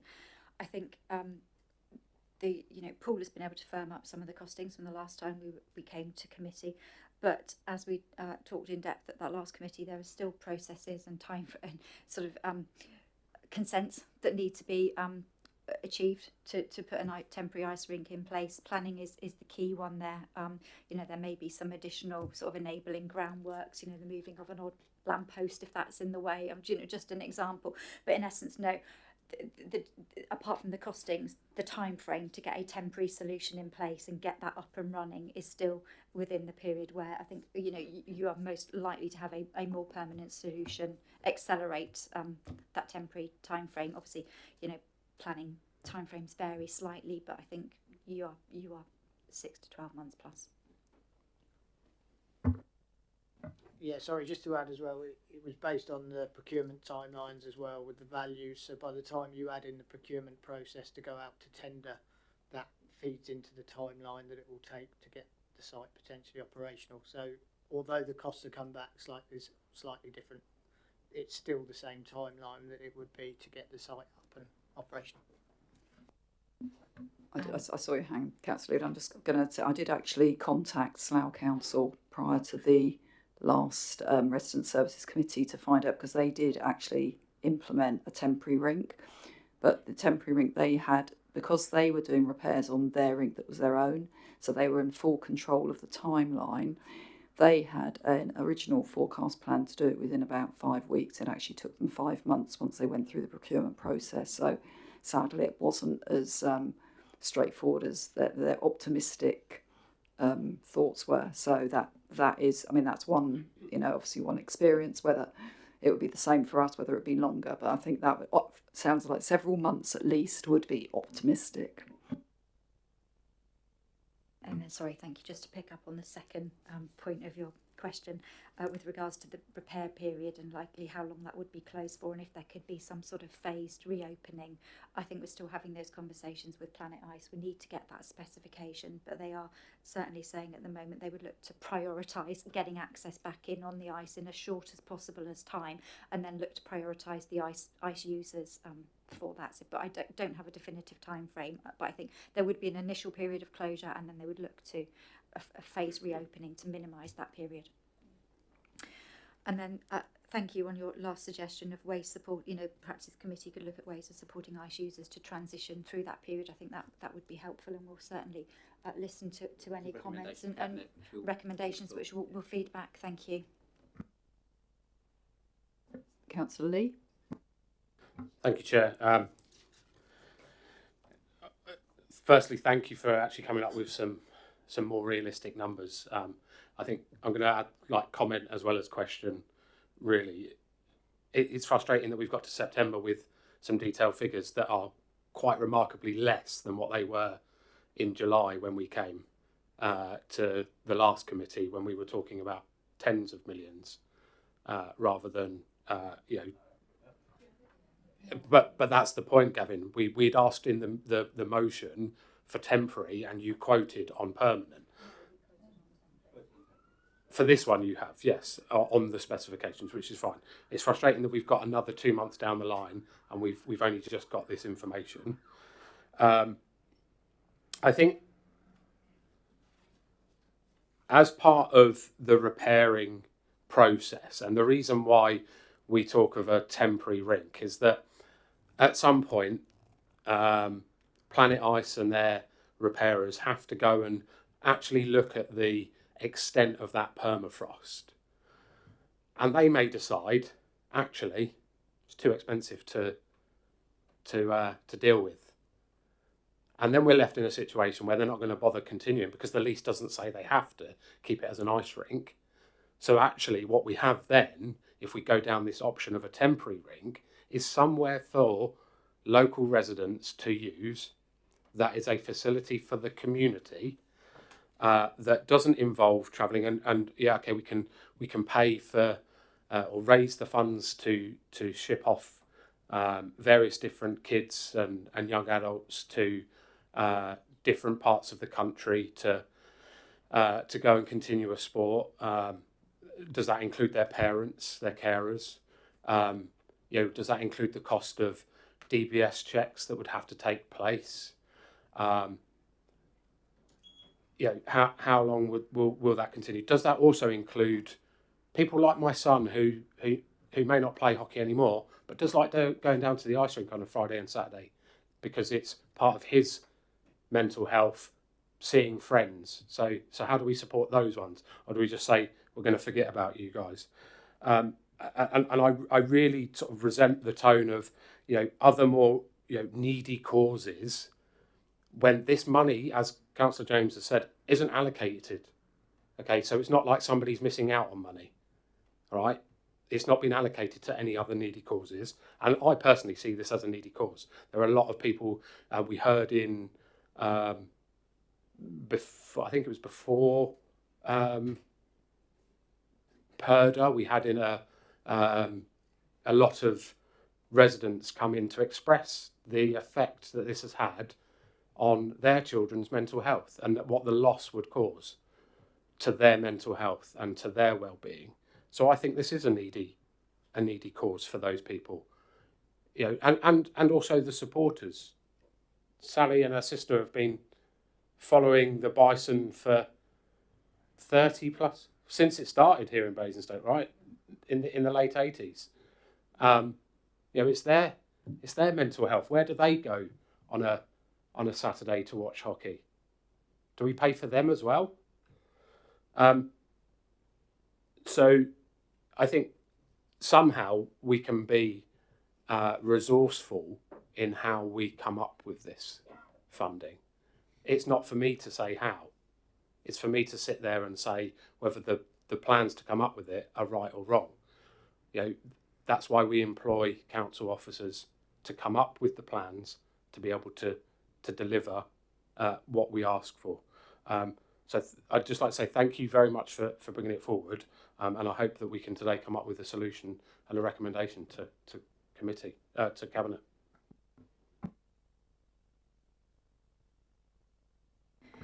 Thanks, Chair. Can I just do a point of clarification?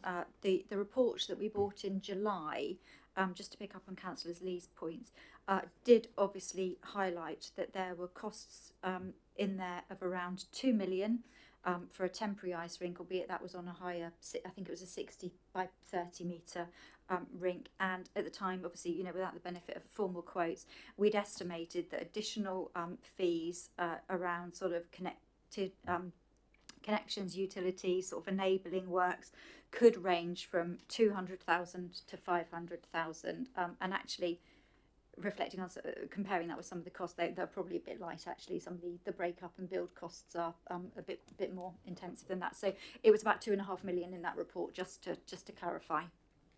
Thank you. Councillor Ford. Thanks, Chair. One other aspect I wondered if I could put Paul Martin on the spot with. Do you have any ideas, Paul, about what income would be coming in if we provided a temporary ice rink that would defray some of these costs? Thanks. That information I'm still waiting to get back in terms of the operating costs for it. But as soon as I get the information, I will add it to the report that be circulated. Thanks, Paul. So we don't really have a full understanding of the costs at this stage, then, do we? No, obviously. So I have requested indicative high-level costs for both income and outgoings. So obviously, it's not just as simple as how much income you'll be paying. It's kind of staffing costs and everything else. So that will form part of the additional amounts, and that's what I mean by these are kind of caveated at the moment until I get a chance to cross-reference everything that's come in. So a question for Paul. What sort of timescale do you think it will take to go through this? Obviously, you've just got the information in. Yeah, I've spoken to contractors. Again, it depends on timelines that they're saying they might come in this week. It might be the next couple of weeks. Obviously, I'll continue to chase up and find out as soon as they come, and they'll be added to the report and circulated as soon as I get a chance to receive the information. So just to clarify, that what you've had are just some sort of ballpark figures at the moment without any backup in sort of full costings or even ballpark breakdowns? No, so these are the specifications that went out for the facility types. So obviously you've got a couple of elements to it, what the requirement is for the temporary facility, and then we're also trying to see what the cost would be for implications for somebody to operate that building for that period. So obviously there'll be a 6 months operating costs and a 12 months operating cost that will sit alongside the capital costs. So the capital costs are what we've just presented at the moment. So the next clarification is talking about any potential funding. If some of this obviously capital cost, is some of this going to be revenue operational cost? And that, so we'd need to find money from two different pots. Because at the end of it, in a year's time, we'd have nothing. Everything has to come from revenue. So capital, when you talk about the facility as a capital, in terms of our budgets, all of this has to come from the revenue budget. So we'd have to find £1.5 million approximately. And I totally agree with Councillor Vox says, net, who knows? But in terms of the risk that we have to cover, you're probably talking £1.5 to £2 million.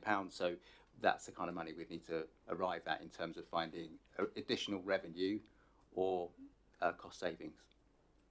And I think it does matter what Councillor Lee thinks and what Councillor Dillo thinks and everyone thinks, because this kind of budget adjustment, if the Cabinet went ahead, would have to go to full council for approval.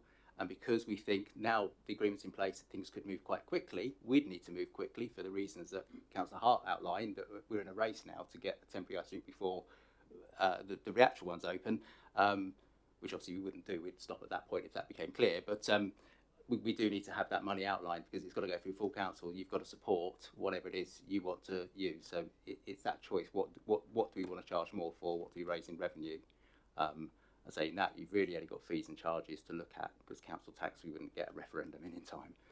So it's fees and charges. What would we look to generate the extra additional money? Councillor Lee?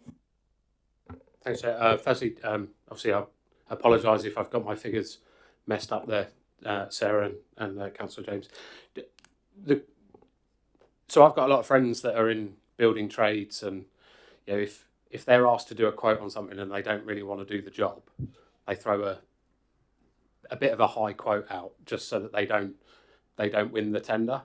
And I know it's hard for you to say as a council officer that probably doesn't have expertise in building ice rinks, but do you get the feeling that there is just, because it's such a short-term project, that people don't want to really do it, so they're throwing any old number around? I think whilst we might not be experts in ice rinks, officers are quite proficient at seeking quotes and tenders from the marketplace in accordance with procurement regulations. I think there's always an element of risk that that is factored into any quote or tender process. But I think that the detailed minimum specification that we received from the ice rink users was helpful in the fact that allowed us to go to the marketplace, and ultimately you are reliant on the marketplace to come back and determine what those costs are, and that's what we've presented to you. Paul, did you have anything further to add? No, that's it. Yeah, I think they're pretty accurate based on the costings that we've had back from the contractors. Are there any... Sorry. Sorry, How much Councillor did Oborne? Slough pay for theirs?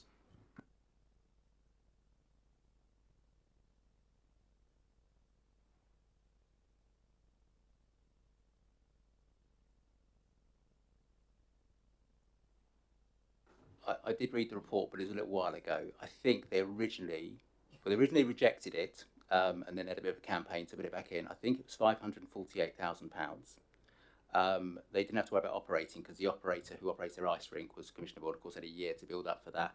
They ended up then making an application back for further money because they'd underestimated, and I think it went up to £780,000, and a year later they went bankrupt. I don't think it was the ice rink, but I just put it out there in terms of Slough is not where I generally go to find out how to do things well. I believe that. I think from what Councillor James has said, that is what I recall as well. And I think it wasn't too bad, but I think also, to put it in context, I think that was in 2015. So it was 10 years ago.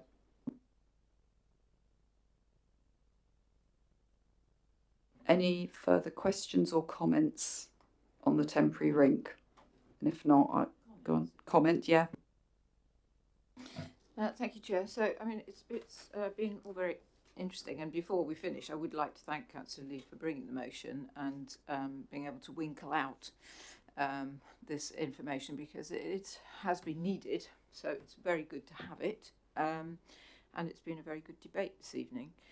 I still feel that the ice rink hasn't yet closed. The repairs still haven't started. So it feels like there's still time to get better data. You know, I think the money is there if we have a mind to access it, and it wouldn't be our decision, it would be full council's decision. But I don't think we should just stop. This is my personal view. I don't think we're at the point where we should say, well, no, this looks impossible, because I don't think we've got there. I think each step we're taking is flushing out actually there are solutions to things that we had been told there are no solutions to. So I think personally, I think we should carry on and ask for progress on these things. Thank you. Okay, any further comments or questions? All right, if that's the case. Oh, sorry, Councillor Hart. It's possibly a daft question, Councillor Vaux, but I was wondering, just because the last time we were here, I learned that I don't always, my assumptions about what people are asking are not always actually what was actually being asked when I read the report. What is it that you think we should be making progress to? Are there specific questions that you would like to see answered? I'm just curious to know. So for me, the costings aren't there yet. I think, the costings that we've got are very good, and now I think, although they're quite high and they do take your breath in, I think anything over £1 million to me sort of is, but 8.5 million is sitting in our resilience fund at the moment, you know, so I don't, for me, it's not about whether we would stop a service or a vital service. So, you know, for me, I think the best thinking is when you take away the constraints that's stopping you look for a solution. If we are constrained by thinking it's impossible to find the money without actually exploring what is actually involved, I think is a mistake. We might still get to the point of saying, no, we shouldn't be doing this, but at least we'll have taken it down the road and actually tested it. Okay? Councillor Dillow. Just quickly, I'm just wondering whether we could have a chat with Planet Ice to see whether they would operate a temporary ice rink. I've tried to ask their permission to say whether or not they're happy. The fact they haven't responded. Planet Ice are very clear in conversations officers have had with them. Their priority is getting their ice rink fixed as quickly as possible and getting ice users back on the ice as fast as they can. And to try and operate a temporary ice rink is an utter distraction, because rather than dealing with the job in hand, you're dealing with the fact that the night security guard's gone sick, someone slashed a tent overnight, one of the temporary generators has broken, and it distracts. They've been there before, so informally they said no, they've absolutely no interest at all. They just want to get their ice rink back and running as soon as possible. Councillor Slimmon.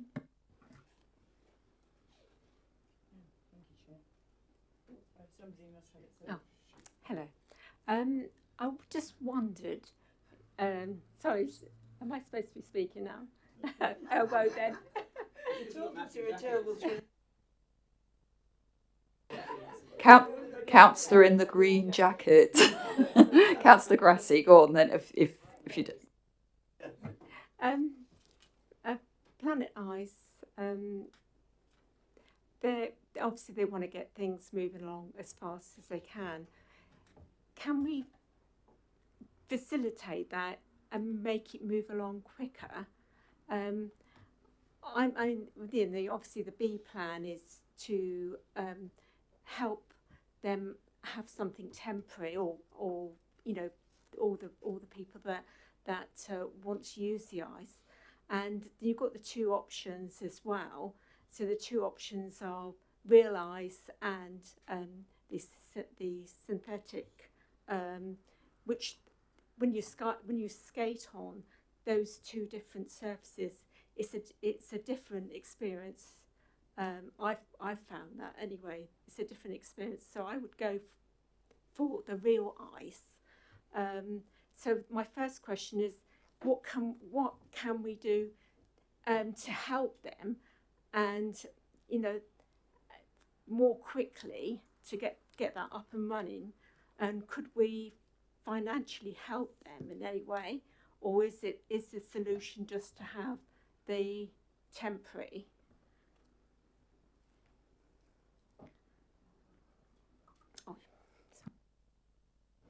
The first bit, well, the second bit, in terms of financially helping them, that falls into state aid rules, so we wouldn't be able to do it. They're obviously a commercial enterprise, private business. I wouldn't help Tesco's refurbish their store in Chinham. They'd have to pay for that themselves, so I couldn't do the same for the ice rink, even though it is more passion about the ice rink I get, but that's the rules.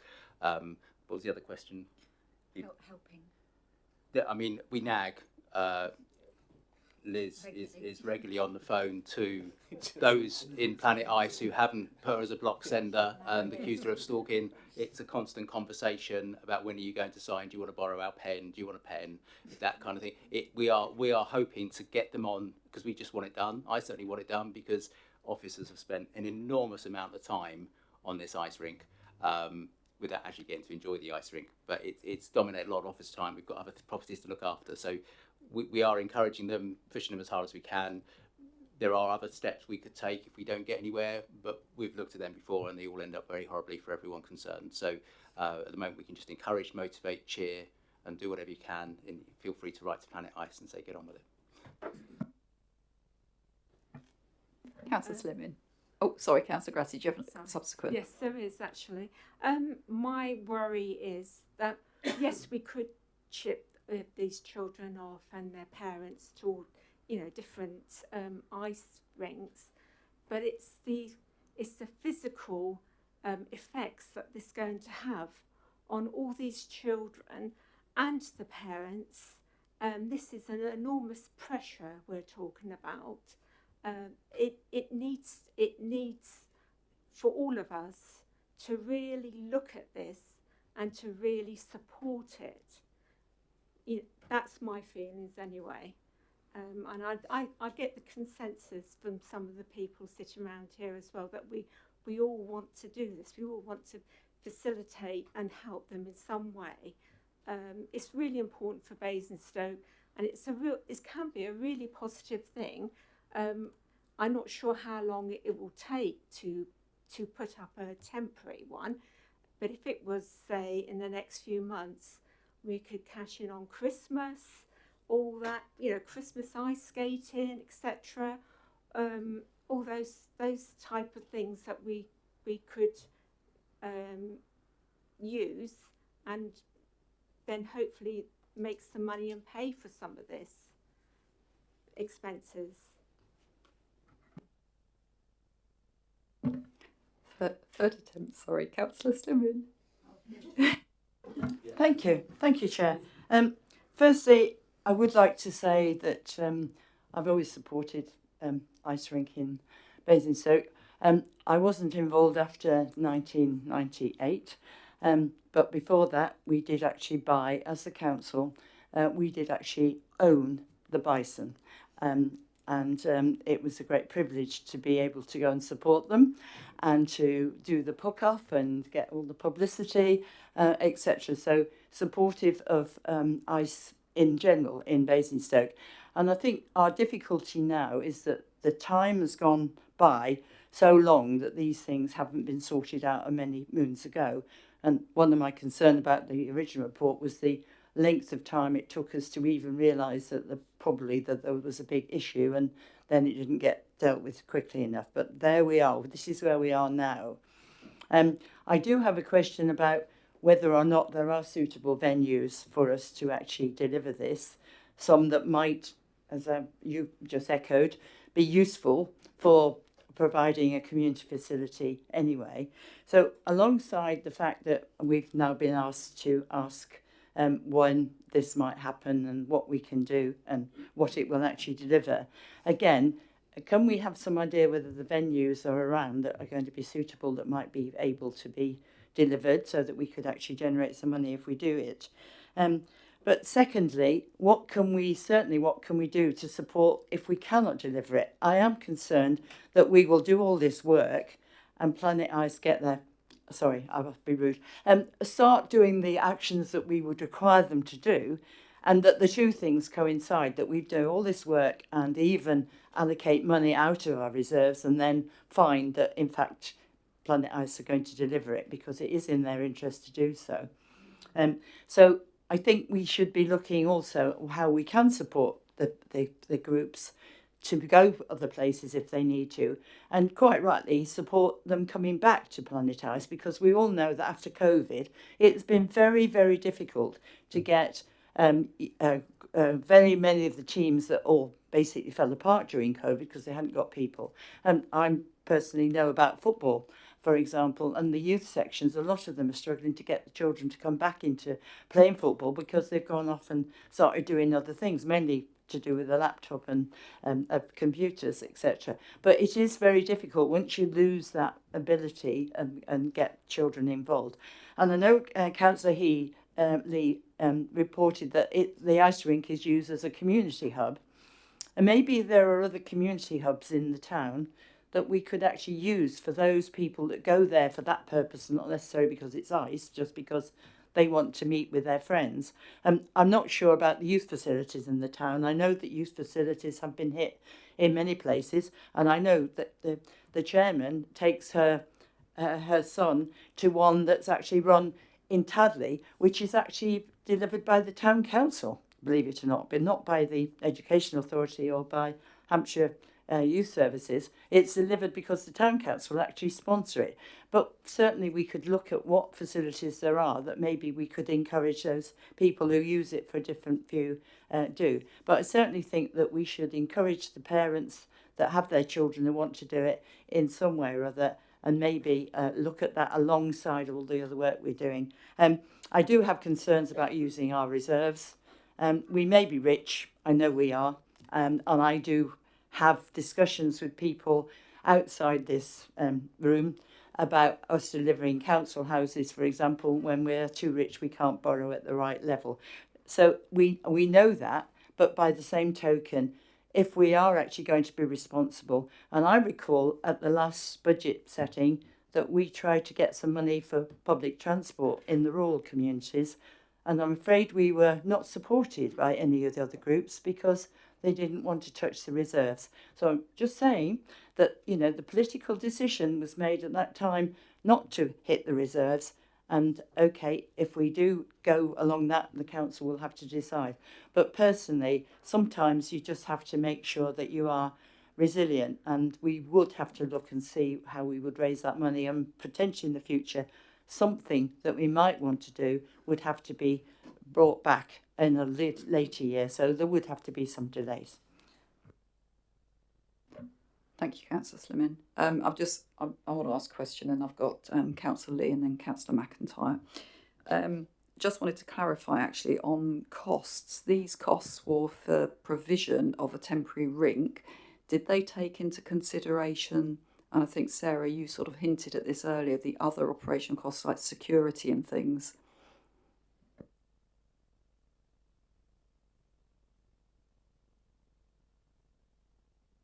Sorry, yes, there are additional setup and security costs for the overall site management and running or the facility, just not the operational costs. And do we have any idea how much extra that would mean? Because I think it's important that we have a sort of a clearer picture of what the financial outlay would be. Obviously, you don't want to say you know, we can't do this, but obviously we've got to be realistic, because the last thing we want is to be beaten up when it goes up by 50%. Yeah, I think that's where we're saying in terms of I really need to pull it all together now to do due diligence, to go through all the figures. Like I said, there's the capital costs, but we're also asking people to potentially provide a profit and loss sheet.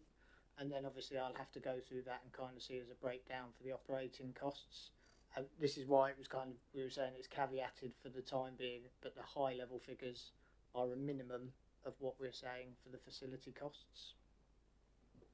Thank you. Right, I think Councillor Lee was next. Thank you, Chair.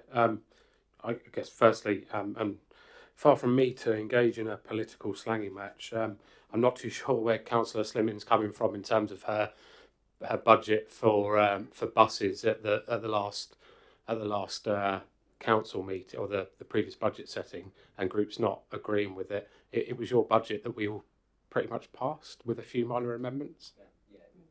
Or maybe she's talking about years ago when it wasn't this year, because we all supported the budget that was passed. But anyway, the quotes that have been received, they're for a temporary facility to be built. Is that right? And I do have a follow up just based on that. Yes, I still need to go through everything, so I've got to break down what cross-referenced everything that is in the standard specification, but that's kind of the minimum cost that we've received to date. Okay, trying to think, I guess, a little bit outside the box. Could we possibly look at, and I don't know, what's on the books in terms of council-owned property, but a warehouse facility that might be empty at the time, that might be able to accommodate that, which might lower the cost of building something. Therefore, we avoid the need for planning consent because it's already there. We're just fitting out around it, I guess. I mean, I'm far from me to say anything in terms of planning, but I assume we wouldn't need planning permission because it's then just the fit out stage of the rink. Do we own such properties? So we don't have anything within the council portfolio that's vacant that could accommodate that. I think there may be a planning change of use application. If you're looking at industrial or warehousing use, to then some sort of leisure use under the old D2 consent. I'm not up to speed with what it's changed. But yeah, just to clarify, that's a temporary facility. The only bit of the facility cost you'd be stripping out then is sort of your marquee, which is just one part of the overall facility costs. Councillor McIntyre. So, I'll tell you where I am. Cabinet don't want to do temporary ice. If I was delivering something, I would come up with a plan, an approach. I would come up with some mitigations. We would have a set of costs. I would talk about how we could mitigate those costs, coming up with some cost-saving measures. We have none of that. I've just had to listen to Councillor Lee solutionise there. Now, unless the Constitution has changed, we are a scrutiny committee, we're not a decision-making committee. Cabinet are the ones who are meant to take the decisions. You've got the votes, you've got the seats. That's the whole democracy in action. What we have is a set of figures. We've had a negativity flowing through the report, the conversation about numbers and figures and risks, but we've not had any. This is how we would deal with it. This is the sites we could do. This is the timelines. This is how we would mitigate. This is how we could look at sponsorship. This is how we could look at cost saving exercises. There's none of that, and we're now in September. Alex's motion was, when was it, Alex? February. So just be honest with the public that you don't want to do it. Don't put it to us to try and solutionise and come up with it, because as I said before, we're a scrutiny committee. We're not a decision-making committee. And I go back to some comments that were made at a previous CEP committee back in 2019, where there was criticism on the committee and the council for trying to focus on temporary facilities. And that was you, Councillor James. And I think that's exactly where we are just now. There's no focus on wanting to provide this temporary facility. So just be honest and come out and say that. Thank you. So from an officer's perspective, obviously, you know, after the last committee, we were tasked with going away, clarifying what the minimum requirements were with the ICE users, which we have done. We've come back, you know, it's work in progress still, appreciate that, you know, that the costs are coming in. We've reported back this evening at the earliest opportunity what the range of costings are. I think we've worked on the basis that the council would provide the land, you know, there would be no cost to that to help with this solution. But there will still be enabling costs in releasing and allowing the land to be used for that temporary purpose. Paul has, you know, undertaken to go away and obviously firm these costings up as and when we've got everything finalised and produce that in a written thing. So I think, you know, from an officer's perspective, we are endeavouring to comply with what the committee has requested that we do, and just take exception a bit on the negativity, and certainly hope that from an officer and a professional perspective, it's not been presented in a negative way. It's been presented in a factual basis based on the information we have got from engaging with the key market operators. Thank you. Okay, I think we have gone around this quite a bit. I don't know if anybody's got any really burning issues they'd like to raise or further comments, but I think we're getting to a point of summing up. Would everyone agree? So the things we've talked about is we started off the discussion around this on obviously the human element, you know, the well-being. This is a community used facility, even if it technically isn't classified as that. One of the big issues is where the money will come from, and obviously the other side of it is timescales. There was obviously the positives and pulling the costs together is not only it's about the operational costs, and it's also about potentially some income which could defray some of the outlay, which actually might reduce that figure. So it is that there has been quite a lot coming from those around the table around. Let's actually look to see what we can do rather than what we can't do. I think that has come out quite clearly. And I think if there's any recommendation to Cabinet, I think that is probably the underlying theme. And it's actually to push back to Cabinet and say, we want to know what you can do. We want to know where we could put the money, what the impact would be. I've heard what Councillor James has said. And I think sitting on audit and accounts and things, I know that, you know, we do have to get things balanced properly. So it does mean, you know, there may be places where it has to go, it has to be a revenue cost. So, but the point is, let's see what the options could be.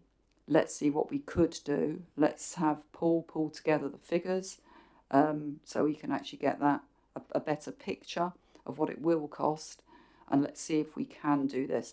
The interesting point is Planet Ice haven't closed the rink as yet, from understanding. So therefore there is an ice rink.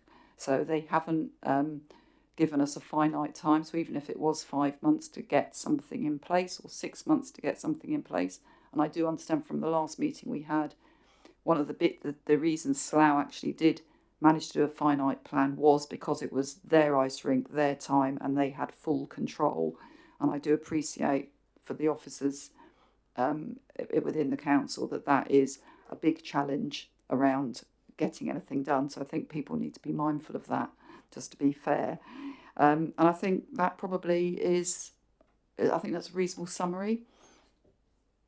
Stacey? Thank you, Chair. I want to make sure that we're adding in the point about exploring how we can support residents, because I think that's the clearest part for all of us sat here, whatever side of the table we're on, and whatever everyone's opinions are on where we've been so far and where we should go. We all want to make sure that residents and the ICE users are looked after, and I'd like to make sure that that's in there. Thank you. Yeah, I think there is this issue about the obviously there is a classification about it being investment property and all the rest, which is obviously absolutely clear, and obviously there is all the, you know, around where money comes from and all the rest of it. But from our perspective, we have a duty to our residents to see if we can actually make sure that we keep something that is, from a soft perspective, a community facility. Okay, folks. Well, thank you very much for that. That was good session, good discussion. And could I just clarify when we would expect to be discussing this again? a jolly good point, Councillor Slimming.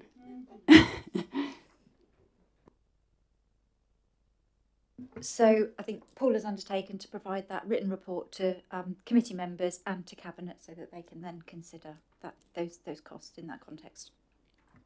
Have you any idea? I think I did ask that before. The sort of approximate timeline, Paul, for getting this done. I just don't know until quickly how it's going to be. A couple of weeks, I imagine, to chase up to see before I can get operational figures together to pull together for the report. And check all the Cabinet forward plan and go through that side as well.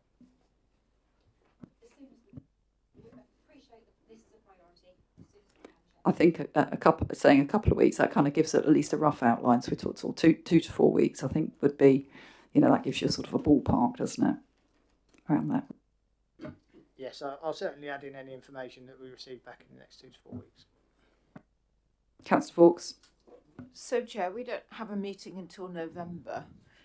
If we get this report, would the Chair consider convening an additional meeting to consider it? I would be delighted, as long as hopefully everybody else here is committed enough to want to come back to discuss this very important matter.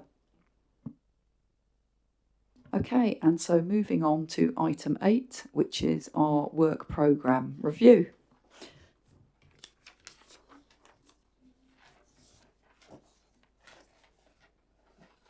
So the committee is asked to note and review its work programme and to receive updates from the lead members of task and finish groups. So just going to go through and confirm and agree the items on the committee work programme. So our next meeting, next officially tabled meeting, is in 13th of November, and we are looking at housing issues here. There's the review of accelerated affordable housing delivery, the annual review of the housing allocation scheme, and the housing association preferred partner. I don't know what that one is. That's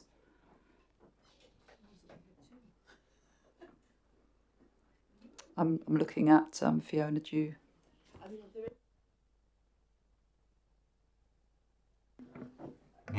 There is a paper, but I'm not sure that we're bringing it to this committee. I'm going to raise the issue then as well, because we also had an item that's come to us, which is the Housing Association carpet removal motion that Jenny raised. And Chair, I know it might be a packed agenda if you have all these 3 items, but it is so in tune with those items. For the committee, this is the motion that I took, and you all very kindly that were here supported, that we should address the issue of carpets being removed from dwellings between tenants. So new tenants of social housing frequently, if not always, move into housing with no carpets, and they're immediately faced with either living without them, which is a health and well-being issue and a safety issue, or having to find the money to buy them. So this was an issue that we all agreed unanimously at full council, and it was meant to come to CEP by July. So I am very anxious that time is passing by, and we do seem to have a habit of our motions at full council disappearing down a plug hole somewhere. So I would really like it to come to November if it could.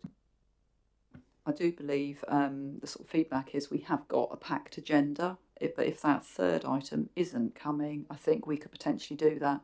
I think obviously if everyone's mindful that it is related, I think it would make a lot of sense to get it done, because I think this is very important. So the next meeting we then have tabled is in January, which is around the Sports England agreed update to the LRNA.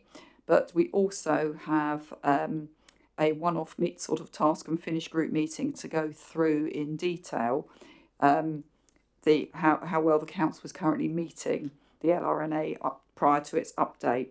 So I'm happy to be sitting on that, and I believe Councillor Hart, Councillor Slimin and Councillor Vaux. I think the four of us are all keen to be involved. Does anybody else who's here want to be involved on that? Councillor Grassi as well. Lovely. So that's 5 of us. We will need, ask Ellie if we can get something in the calendar, because we obviously need it preferably long before January. So that'll probably be sometime November-ish. Or Christmas. And then the other items we've got, just to confirm the ones we've got on here, there's the Integrated Care Board and Hampshire identifying impacts or opportunities for Basingstoke and Deane, and the wellbeing strategy, which I think needs to be fleshed out, but we'll potentially discuss that at the chairs meeting. Parks and open spaces, which may well tie in on the January one once we discuss a bit further. And also that's the review of the council's football and indoor sports provision within the borough. And it looks like the parks and open spaces is subject to receipt of a topic suggestion form. So I don't know who might have been thinking about that previously, if anybody knows who it was or whether that person is still around, because otherwise potentially we might end up dropping it. I don't know what that one is. Chair, it might have been Councillor Compton-Burnett, I'm not sure. She had quite an interest in how parks and open spaces were used for health and wellbeing purposes, but I could be making that up. She was a member of CEP. I think as we go through the LRNA, a lot of that and the various sports field policies and strategies, I think it will probably come out in the wash anyway, so we can look at that. So therefore January will be sort of very much around that health, and then sort of health, wellbeing and leisure and recreation interest type things. And then obviously we've got March. Outside of that, we haven't got anything planned for that one yet, but we'll do that at the chairs meeting. And Jenny. Thank you, Chair. I mean, we usually have, coming to a resident services type committee, a meeting where we're looking at our community safety team, where we often have a representative from our local police force come as well. Would it be possible to factor in something suitable on that? I would imagine, as we're a scrutiny committee now, it would be about scrutinising because they have an annual action plan or something. So it would be about scrutinising the last year's action plan. Because previous committees, CEP committees, have used the annual meeting to talk about residents' issues that they're facing, and just making sure that they're coherent with what the community safety team believe should be in their action plan for the following year. So it would make sense, as we're now a scrutiny committee rather than a policy committee, to be looking back and seeing if what's been in the plan has made a difference and met what we wanted. Yeah, I agree. We did obviously ask them some questions. It doesn't seem that long ago, but it must have been earlier this year when we had this community safety team coming along. I know we did ask some questions of them at that time. It'd be useful to see whether they've actually delivered those. So probably that's sort of March time. Again, that'll be a year probably since we last did it. I'm pretty sure it was either February or March. Just seems forever ago, but yeah.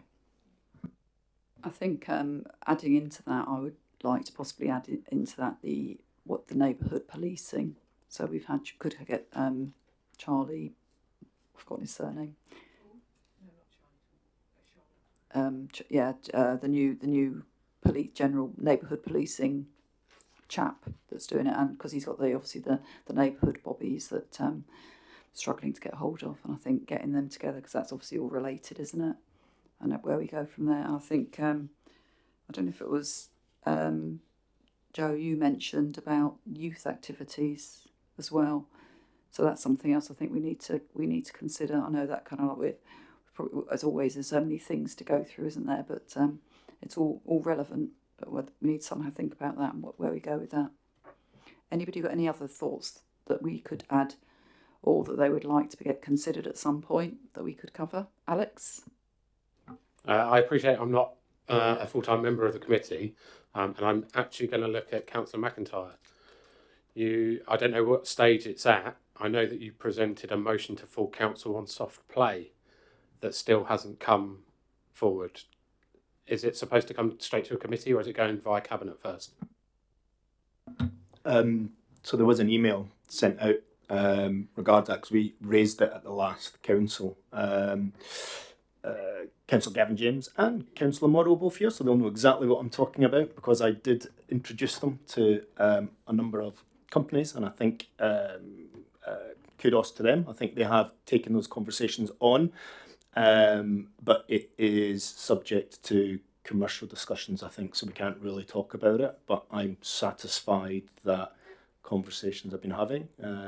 Hopefully we get something. I don't know whether or not Gavin or Kerry, either of you want to add anything?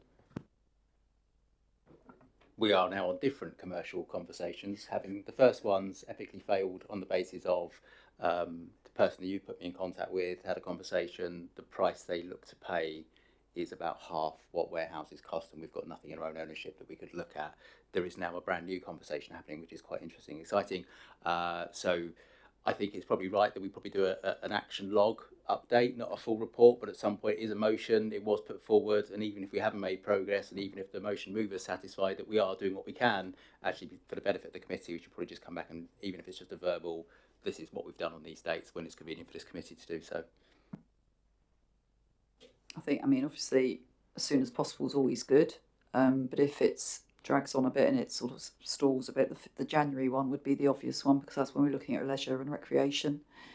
I was going to just throw another one into the works. Obviously, there are the changes to, and this might go further down the path anyway, to the waste, and obviously there's lots of discussion around where we're going with waste and improving things. We've had an interesting discussion this week around sort of bulky waste and looking at improvements. So I don't know whether the committee would be mindful of wanting to look into that as well at some point.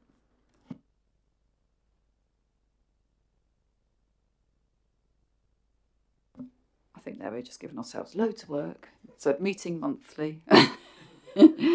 Okay. Any other comments on the work programme? Okay, I think we can say that the meeting is closed. Thanks everybody for all your contributions tonight, and have a good rest of the evening.